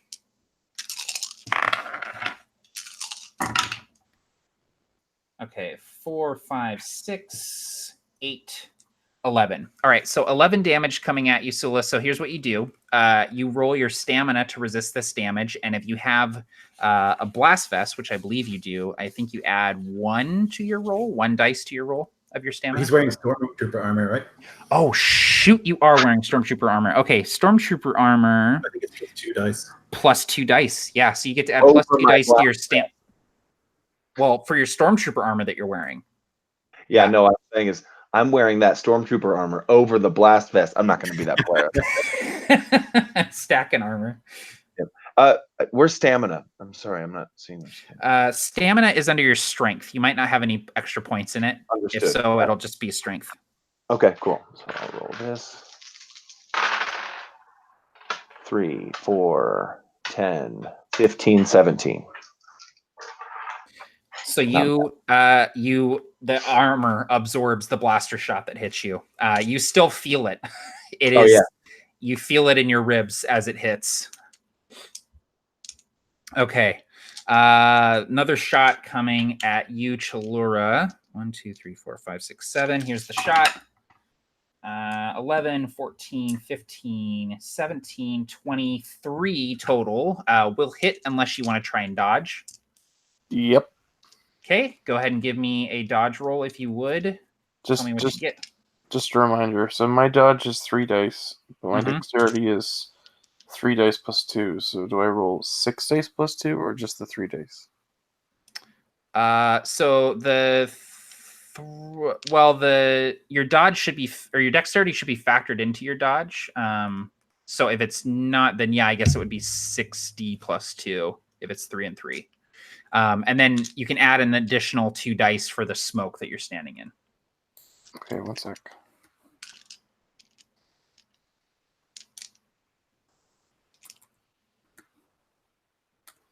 Okay. So that would be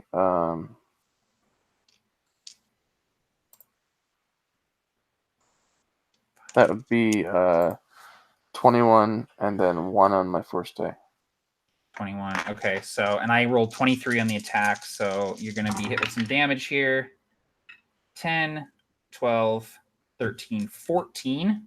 So stamina roll, please, to try and resist. Looking for 14.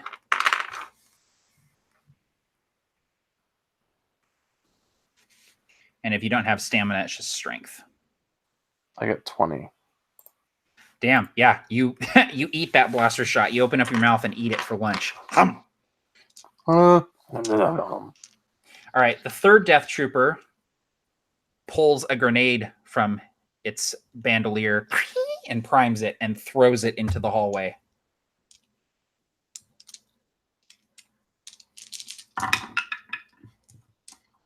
Absolutely lands where he wants it to go. All right, so everybody in the hallway, I need to make a. I need you to make a dodge roll, unless you just want to take all of this. Try to take the damage of the frag grenade. Does the smoke grenade apply here or no? Not to this. Nope.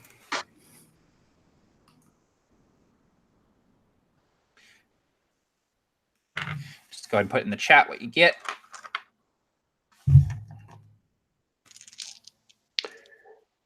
Just to make sure I haven't been doing it wrong, when I see my dodge is 5d plus 2, that's 5 dice plus 2, or is that 7 dice? Yeah, so it's 5 dice plus 2. So you roll 5 dice and you add 2 to whatever the total is. I've been doing it right until this moment. Cool. Okay, Beskar, you're good. You managed to avoid it. Chalori, you're also good. Man, you guys all avoid this damage. So, but you use an action to dodge it, and so all of you have now taken an action. Sola, you've actually taken 2 actions. Or no, you know what, Sola? You dodge 1 time, and that applies to everything for the turn. So you didn't have to roll that time. Your other dodge would apply. So, but you all still avoid the damage. So the frag grenade comes rolling into the smoke, and there's a moment where it kind of sits there for a second, and then it goes beep, beep, beep, and there's this explosion. All of you kind of dodge out of the way, throwing yourselves down the hallway, feeling the heat and the kinetic energy from this thing at your backs, hurling you down the hallway, but otherwise unscathed. It is now Nexu's turn. So Nexu, you have already taken 1 action to dodge. How many additional actions would you like to take this turn? Just 1. Just 1? Okay, so 2 total. So you'll only be reducing actions by 1 die. What would you like to do? So I guess I'm going to. So you said before that me and the cat can still see in the smoke, right? Because we have vision. Mm-hmm. Yeah. Okay. So yeah, I'm just gonna take a shot at whichever guy I marked already. Okay, yeah, go for it. They're ducked behind cover on these tables, so they have quarter cover, which will give them an extra die to their dodge.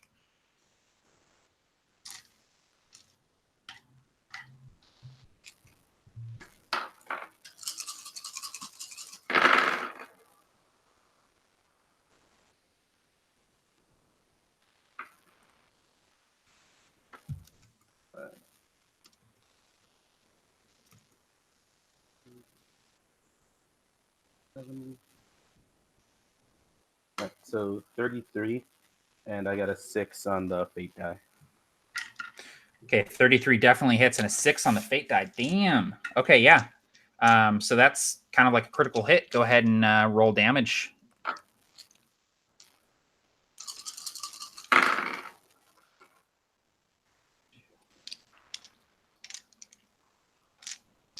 All right, so that's 14 for damage.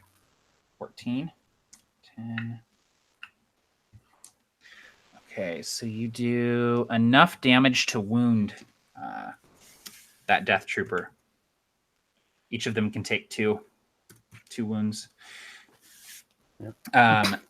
So you take a shot and you see it. It goes through the plates where the breastplate meets the pauldron. Your shot goes through, hitting them in that soft spot. You hear through the vocoder of this Death Trooper. He stumbles back a little bit and then restudies himself, putting his E11D blaster on the table. All right, Nexu curses a bit since he missed. All right, that was Nexu. So Chalura, you're up. So you've already taken one action to dodge this round.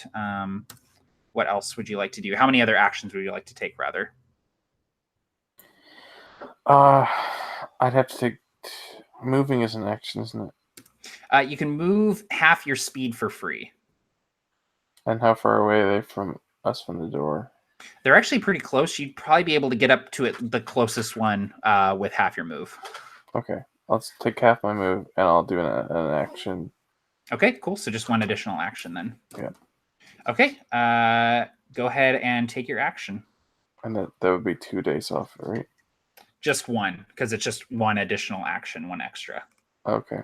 Yeah, you can always do one action for free, and then extra ones take off dice from there. By the way, I don't know if I mentioned this, but there are 3 Death Troopers. The one that is furthest from the door has a blood red pauldron. The other ones just have the regular black pauldrons.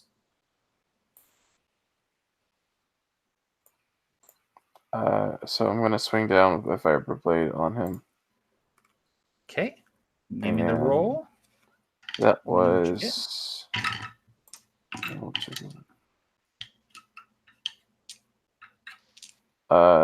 23, and wild die was my force die was 4.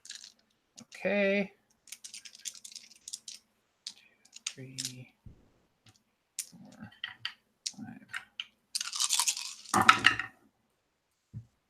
12, 14, 15, 18, 21. What did you say you got? 23.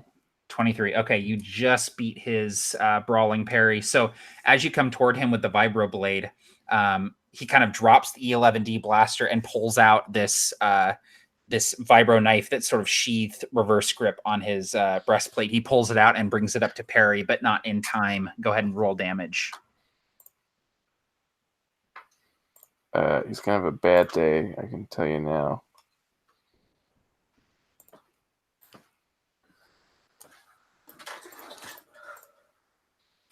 So my third wild die was my third force die was 2, but in total 43.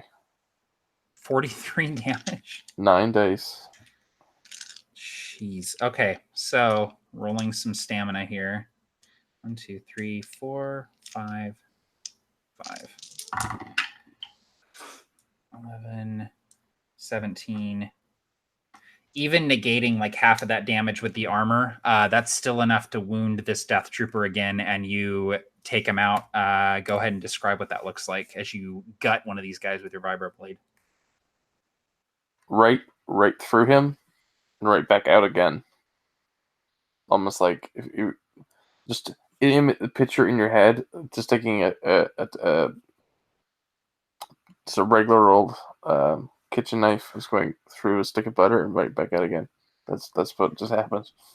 It's just the cleanest kill, and you sever his spine with that vibroblade, like just surgically, and take the blade out. There's not a drop of blood on this thing, and the vibro knife drops out of this Death Trooper's hand. He says a single word in that weird coded language that the Death Troopers speak to each other in, and he drops to the floor. The other 2 Death Troopers bring their blaster rifles up, pointing at the Wookiee. At this point, the 3 scientists in the room are also charging towards the back of the room. They come up and slam into the door and start pounding on the door to try to get it to open, but it has been locked by Beskar earlier. So it was Chalura's turn. So Sula, you're up. You have taken one action to dodge so far. How many additional actions would you like to take? That depends on this question I'm going to ask you. Okay, so the Yeah. leader of the Death Troopers is kind of further in the back. Yep. And then the one left is in front, a little bit forward. And Correct. the scientists are near them, or are they in the same room but away from them? Yeah, they're in the same room, and they're behind the red pauldron Death Trooper. So they were kind of scattered throughout the room, and they've all ran to the back of the room towards the other door to try to get out. And have we confirmed that none of those people are Wessex? The woman that was looking at the hollow, you know, is Wessex. Actually, Beskar, you saw her personnel photo, and that is her. Confirm that's a target. Confirm. He puts the C-22 frag grenade back in the bag. He raises the blaster rifle. I want to take one action. I want to take, one additional action. Okay, cool. And what is your action? That action is I'm going to lean around the side of the doorway, the charred and awful doorway, and blast the non-ranking officer Death Trooper, the one that has not been cloven in twine, 4, 5, 6, 7, 8, with this E11. I got a 6 on the force die. 6, 7, 8, 13, 18, 19, 20, 21, 24, 25, 31. And so 31 total to hit with the 6 on the force die. That is going to hit.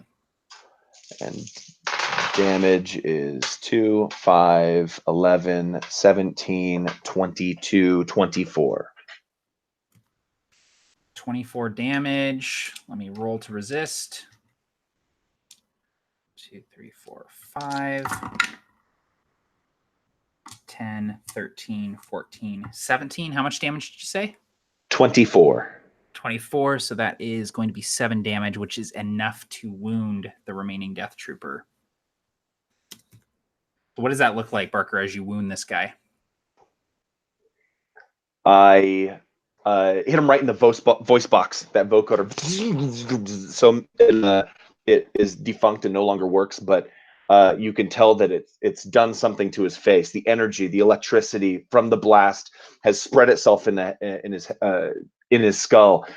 Sola just got shot by one of these things, and it felt like a defibrillator just on his chest while he was still alive. He felt that pain, even though it didn't damage him or wound him. He strikes this Death Trooper in the face and can tell just by the demeanor of this stormtrooper, this trooper, that he's wounded. All right. Beskar, you're up. You've taken one action. How many more do you want to take? Is it a full action to get to the officer? Yeah, right. He's across the room. Yeah, it would be a full action to get to the officer. So then 2. 2. Okay. So that drops your dice by 2 whenever you're going to do something here. So you move into the room. You're moving towards the officer. Yeah, I'm going to move towards him, and I'm going to try and hit him with my sword. Okay. Yeah, okay. Here we go. So I'm losing 2 die here, right? Yep. Oh boy. This is going to be real bad. Oh, okay. Well, probably not going to hit him, but I got +2, so 15. 15 hits. Shit. Roll damage. 3 strength +3. Okay, so that's bad. 8 + 3 is 11. 11 damage. Let me roll to resist. It's about a quarter as much as Chalura did. I am running out of dice with these Death Troopers. I need to stop adding actions. And 12. Okay, I got 12 to resist. How much damage did you say you did? 11. Okay. So you come up, swing with the blade. The blade connects but doesn't get through the armor. You feel it kind of glance off of the surface of this black plasteel armor.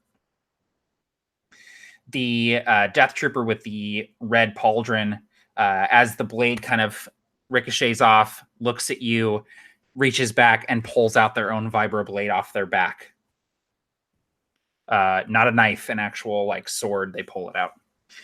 And that brings us to the Death Troopers. The wounded Death Trooper is going to take a shot. 2 fewer dice on the shot with all the actions, so only 5. Taking a shot at you, Chalura. 11, 14, 27. And Chalura, your dodge earlier was... I'm looking in the chat. I think I said it. I don't remember what I said, but I didn't write it down. I thought you put it in the chat for that grenade. Maybe not. Oh, yeah, it's there. 22. Oh, 22. 22. Okay, yeah. So that's a there we hit for me. Rolling damage. 1, 2, 3, 4, 5.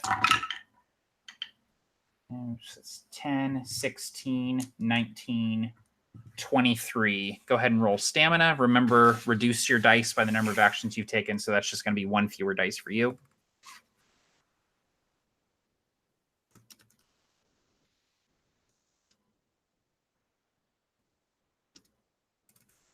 $16. Okay, so that's going to be 22 damage. You got 16. So you are wounded, Chalura.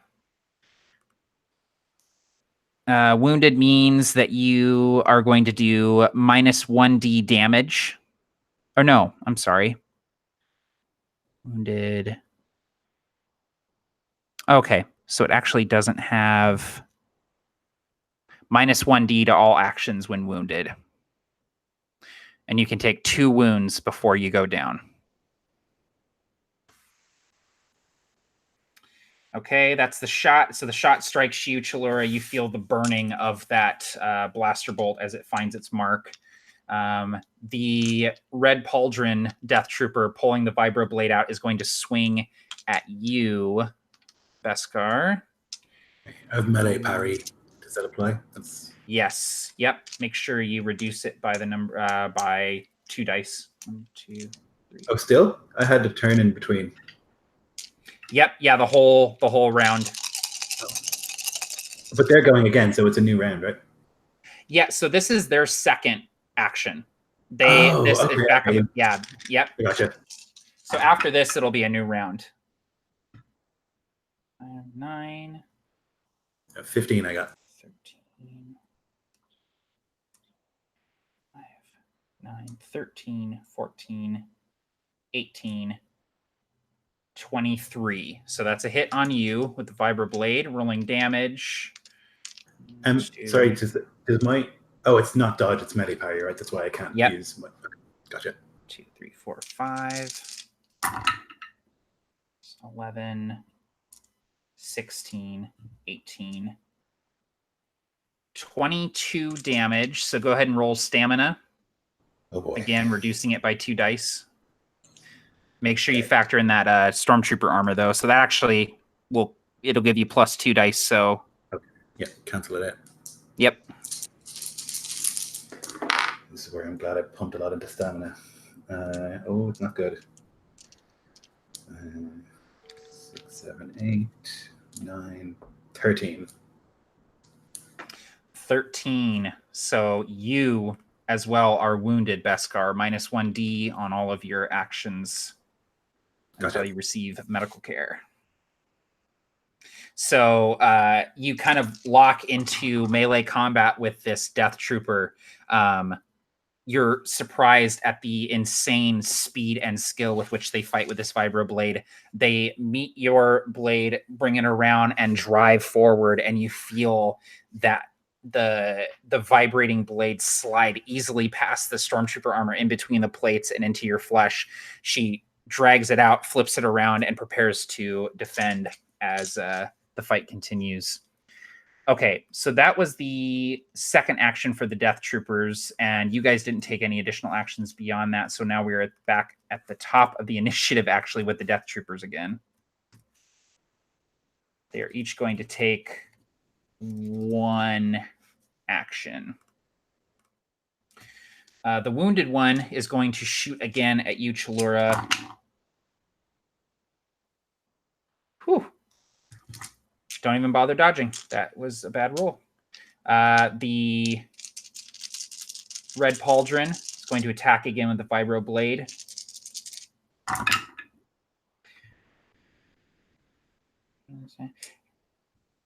And if you want to melee parry Beskar, it's a new round, so the only reduction you're going to have is that 1d from your wound.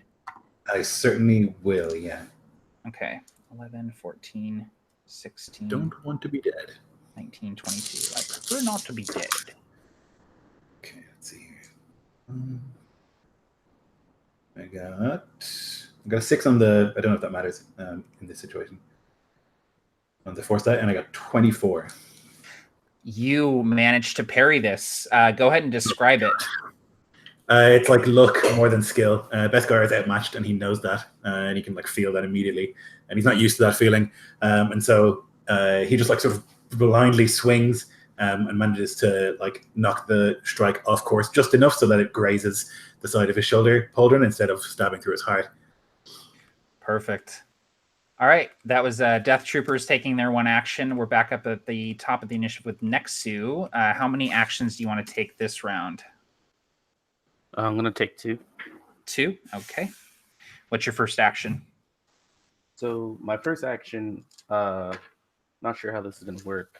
Can I do a cold shot on the Death Trooper's sword? Yeah, you can. Let's see. For something like a sword, that'd be a pretty high DC, but you could absolutely do it. Yeah, you're looking for a 24 or better on your shot. A 24 or better? Yep. All right. Now, because I'm doing 2 actions, does that mean that this first action gets reduced die as well? Yeah, just 1. Okay.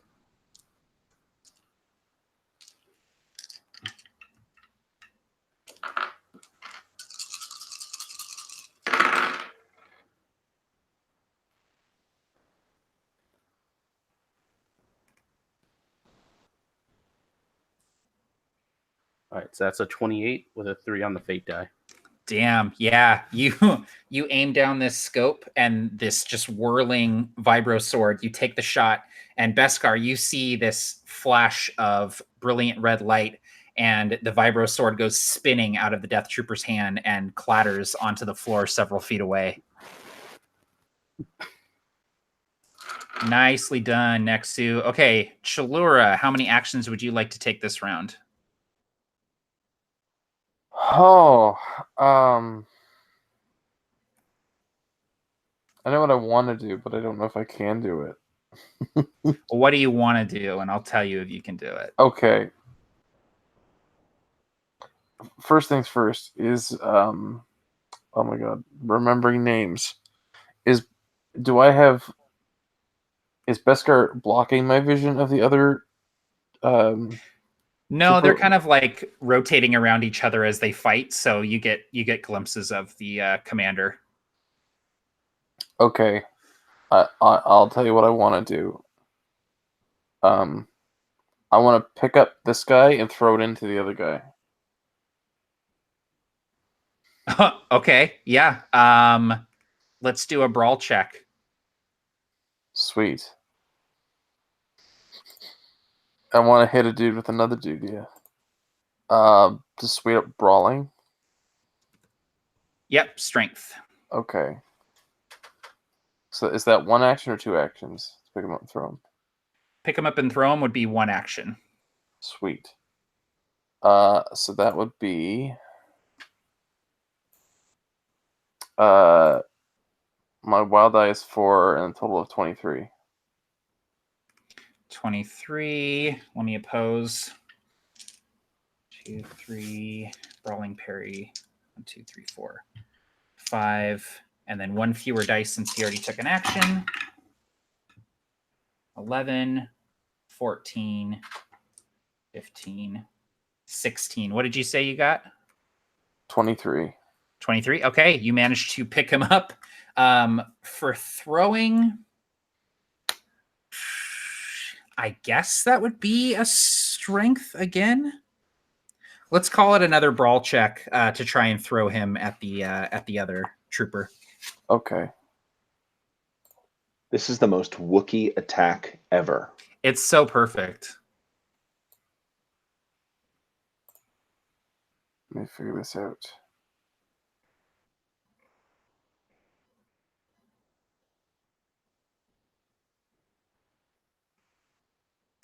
Okay. Audio. Jesus. Okay. My force die is a 1, Okay. but I got 28. 28. Okay. 1, 2, 3, 4, 5, 6 to dodge. That's a lot of sixes. It's 18, 23, 26. Okay. So you're going to manage to throw this other trooper at the commander. With that 1 in your force die, I'm going to say that this death trooper pulls out their vibroblade as you pick them up and stabs into you. So give me a stamina check to see if you can resist that damage. All right. That is... It's a total of 20. Okay. You manage to resist the damage. He stabs into you, but it doesn't do much beyond break through the first couple layers of skin on the tough Wookiee hide. How much damage does a trooper do to another trooper? This is a good question that I need to figure out here. The ultimate question. I think we'll do maybe we'll use falling damage as a good sort of metric here. How about all the dice on the table? Yeah. Yeah. We'll say that it does, that it's about the equivalent of a 12-meter fall, which would be 3 damage plus your strength, Chalura. So go ahead and roll that if you would. Oh, perfect. Wait, so 3D plus my strength? Mm-hmm.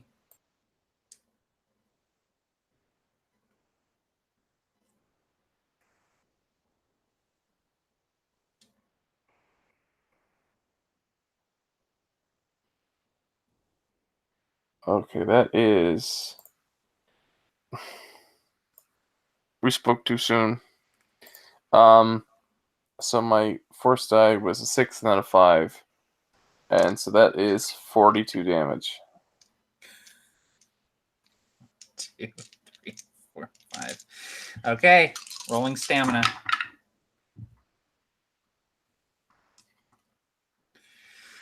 You throw the death trooper, which gives him another wound. So, Beskar, you see first the vibroblade gets knocked out of the death trooper's hand. It kind of looks at you with this stoic gaze, these kind of green-tinted optic sensors in its helmet. And then another death trooper flies into view, plowing into this death trooper and slamming them both to the ground. As they land, you hear a distinct as the death trooper that was thrown, his neck breaks as he lands headfirst on the plating of the deck. The third death trooper kind of lays beneath them and struggles to get them off. Let's see here. That was Chalura. Sula, you're up. I'm going to take 1 action. Okay. What is your 1 action? Sola hears the captain's voice reverberate inside his helmet. Someone grab the doctor and run. He's going to sprint into the room using his movement to get to the target, Wessex. He's going to grab her by the hand and say, "With me," and then pull her out of the room in the direction from whence he came for his action. Basically, I want to move twice. Does that make sense? Yeah. Yep. Let's go ahead and do an opposed strength check. Perfect. Just to make sure that you can grab her. You're just looking for 8 or better. Well, you know what? That's not a given. So here we go. 14 and 6 on the fate die, or the force die. As you grab her, she immediately swats your hand away, but you manage to grab her and pull her. She says, unhand me, you scum. But you continue to pull her out of the room as the fight continues to rage around you. You walk past Nexu in the room, who's sort of like sliding the bolt back on his blaster and firing another shot into the room. You are now out walking through the smoke. She coughs, inhaling great gulpfuls of this smoke from the smoke grenade. But then you're clear of it. Okay. Beskar, how many actions this round? Just one. Okay, what's your one action? Try and stab this guy who's underneath the other guy. Go for it. Let's see. I think, yeah, they're prone and they won't be able to dodge, so you're just trying to hit a very easy DC right now. Okay.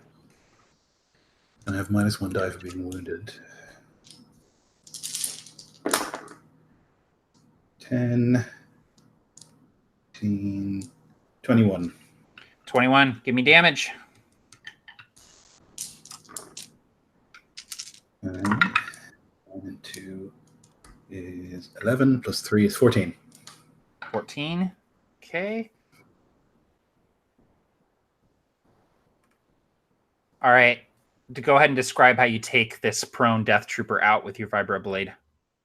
Yeah, he's like stuck, and so he can't move. And so I just like put my foot on his shoulder and just through the faceplate with the Vibro Blade.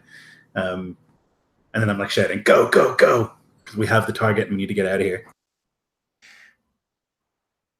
Yeah, the fight is over as you dispatch this last Death Trooper. This 2 other scientists are still kind of banging on the outer door that is locked, and you, as you sort of run out of the room, you hear "woo, woo, woo" as the alarms go off in the station. The 4 of you are now out of the room.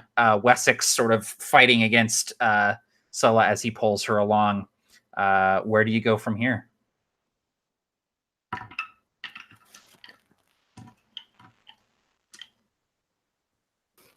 So, boss, would this count as trouble? This would count as trouble. Shuttle's probably not safe.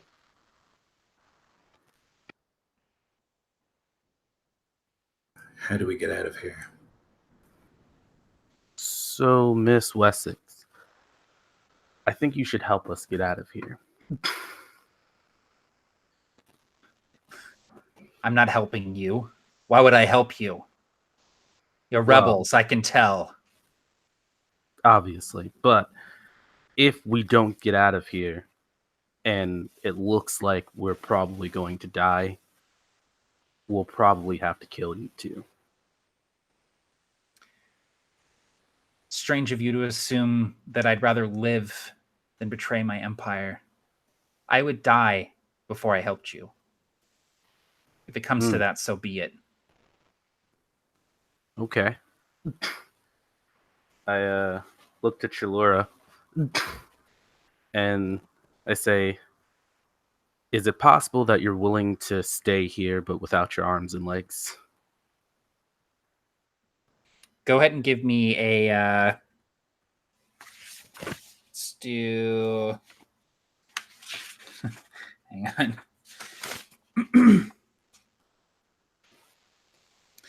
Let's do a command check.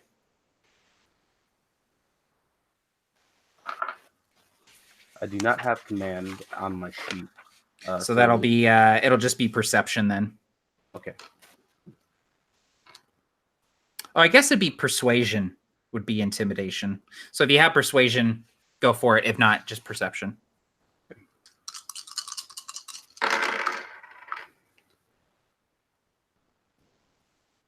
So I got a 16 and a 6 on the fate die.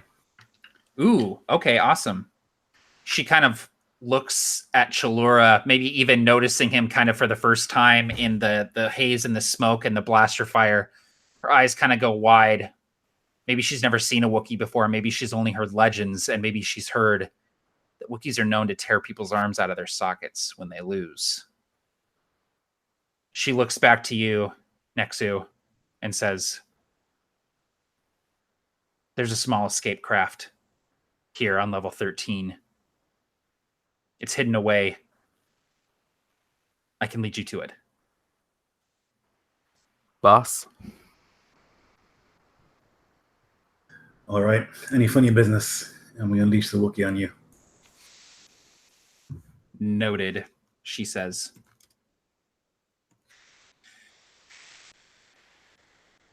She kind of indicates behind her. It's this way. Just like a super quick search to like pull out any communication devices she has, or like she has something in her hat or helmet or like on her lapel or something that would work as a comm device. Just like remove all of that. Yeah, she has a couple of code cylinders and some various things. She has her data pad on her, but beyond that, she doesn't have much. She's actually dressed for someone of such noble bearing, someone who is actually married to a Grand Moff. She has very little in the way of jewelry or fineries or anything like that. Very sort of mundane, simple. But you relieve her of all of these possessions, and she leads you down the hallway past the downed Imperial officer that you took out earlier, the KX droid laying on the ground. She leads you past other labs, which are now in lockdown, their transparent steel windows tinted to hide the secrets beyond. Again, the alarm just blares in the background. And as you round the corner past the lifts, you hear the telltale whine of lifts coming up to likely drop dozens of stormtroopers into the level to try and take you out. Wessex leads you around the corner and kind of points to a panel on the wall. It's there. You just have to press it.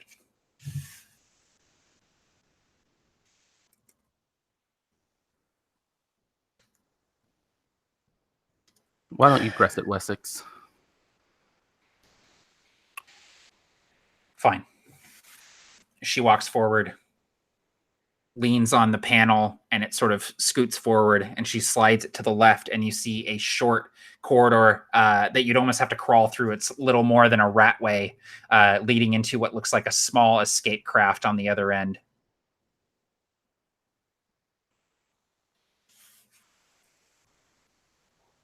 I'll go first. You come right after me, he says to Wessex. Very well. And he'll crawl through this rat hole. You do so, and on the other side, you find yourself in a small ship. It is smaller even than the Theta-class personnel shuttle that you came here in, but it will hold all of you, though it will be cramped.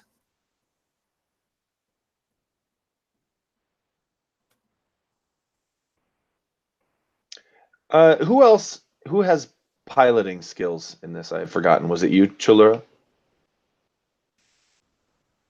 I do. Okay. I have space transports. Okay, cool. Awesome. We have a little bit everywhere. I just kind of stand aside and motion for everybody into the ship. Go, go, go, go. You all pile into this ship. You all pile in. The airlock closes behind you. Chalura, you get behind the controls. Immediately, you recognize this as a new class shuttle, which is another small Imperial class shuttle. It's actually a Cygnus Spaceworks new class shuttle. You punch the throttle, the engines glow to life, and you sort of take off down this long, almost shaft, and then are spat out on the other side, out of the Leviathan station. Wessex is sitting in the cramped back quarters, and she says, If you think they're not going to shoot you out of the sky to save my life, you're wrong. They won't hesitate to kill me to keep what I know secret. Relax. He knows a few maneuvers. And you're going to need those maneuvers, Chalura, as the laser turrets of Leviathan Station zero in on this small shuttle and open fire. So we will need a space transports check from you, please. Failure just means the death of every single person in the party, but Yeah, no worries, man. Don't even worry about it.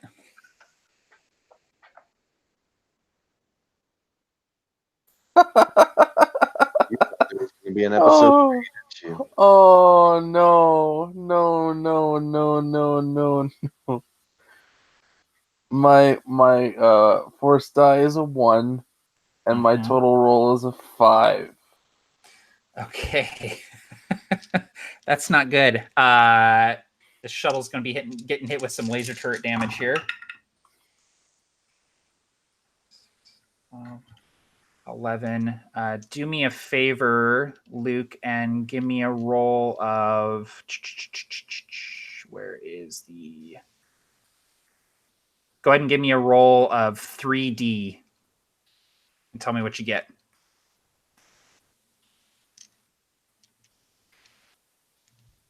$3D. Yeah. The hull of the ship, you're resisting damage. Okay, 9. 9 total? Okay. Okay. Vehicle ship. There is a klaxon whoot, whoot, whoot, whoot, as the shields are depleted as laser shots splash across them. The deflector shields are now down. Let's see. Beskar, you were given coordinates, astrogation coordinates from your commanding officer. If you want to try and put those into the computer, I will need an astrogation check. Is that computers or? Let's see. Yeah, computers work. Let's do computers. Oh my god, it's a lot. 22. 22. All right. Coordinates are inputted. The ship is ready to jump. Punch it. You push forward on the lever. The stars in the viewport elongate, and then the ship. And you find yourself in the winding blue and white tunnel of hyperspace. Wessex leaves out a sigh, almost disappointed that she wasn't destroyed along with you. She spits on the deck of the ship. You know this is your ship, right? I don't care.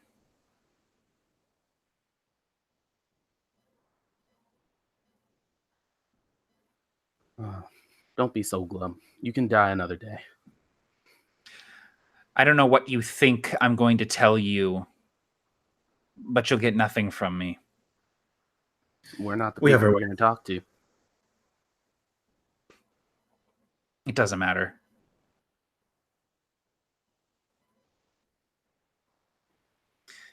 Project Leviathan is finished anyway. You rebels are done. What is it?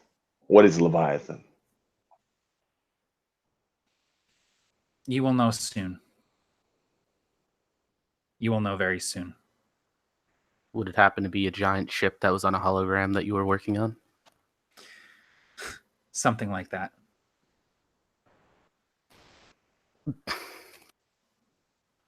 All right, boss, what's the next step?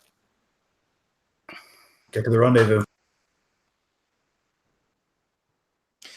The stolen shuttle, the second shuttle that you've stolen in as many days, hurtles through hyperspace toward the rendezvous coordinates to meet up with the rest of the rebellion. As you hurtle through hyperspace, we find ourselves back on Leviathan Station. An Imperial officer, his gray hair slicked back, steps through the wreckage of the lab. "Rebel scum," he says. He looks at the dead death troopers. One of them stirs. Ugh. He kneels next to the death trooper with the red pauldron. He pulls the helmet off, and we see a woman, her hair shorn close to her head, one of her eyes missing, blood flowing from it. "Sergeant Cage, you live."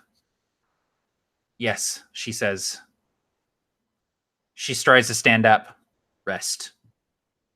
The rebels that did this, we need you to go after them. Then you can have your vengeance." She nods with her one good eye and grabs the vibro blade off the floor that was shot out of her hand. And that is where we will end our session for tonight. Nice. We did it. We created a villain. Good job, guys. You infiltrated a super secret Imperial installation and got away with the asset. I'm really actually surprised how well that combat went for you guys. That was... Death Troopers do not mess around. No, There they are do not. few things more Star Wars we could have done than infiltrate the big space station and steal the thing. Yeah. Steal Oh, for the sure. weapon. That's that this session felt really Star Warsy, using a turbo lift, wrecking some stormtroopers, having some grenades go off. It was like really. It was also Pretending the Wookiee is a prisoner.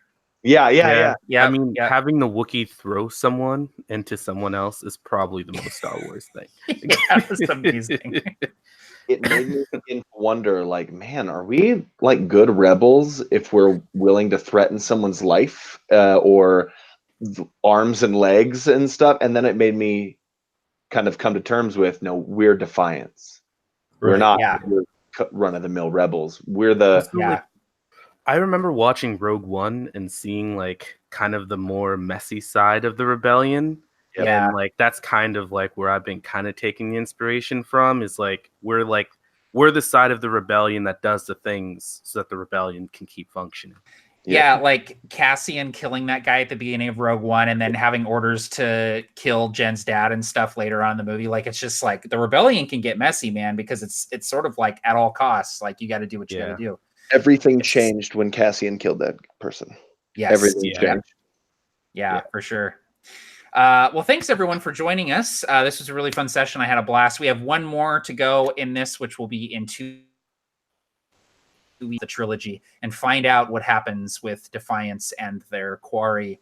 So I'll let these guys do their outros, and then we'll go ahead and call it a night. We'll start from my left to right. Jonathan, go ahead. I go by Faulty DM on my channel Out of Character. You can check out my channel there, and I do some videos. Other than that, it's been awesome.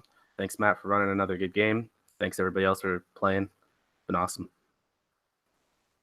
All right, Lloyd. I'm Lloyd. I'm your DM. I run games on my channel. This has been really good. Thank you. Barker. I'm Barker. I have a channel. I run games. I'm part of Absolute Tabletop, and this has been really fun. And Luke. Hi, my name's Luke. I run Spectral Roleplaying, and I make games, and it's just fun. Thank you. I will echo everyone's sentiments and say that it was very fun. So thank you for joining me. Take care, everyone. Happy gaming all, and may the Force be with you.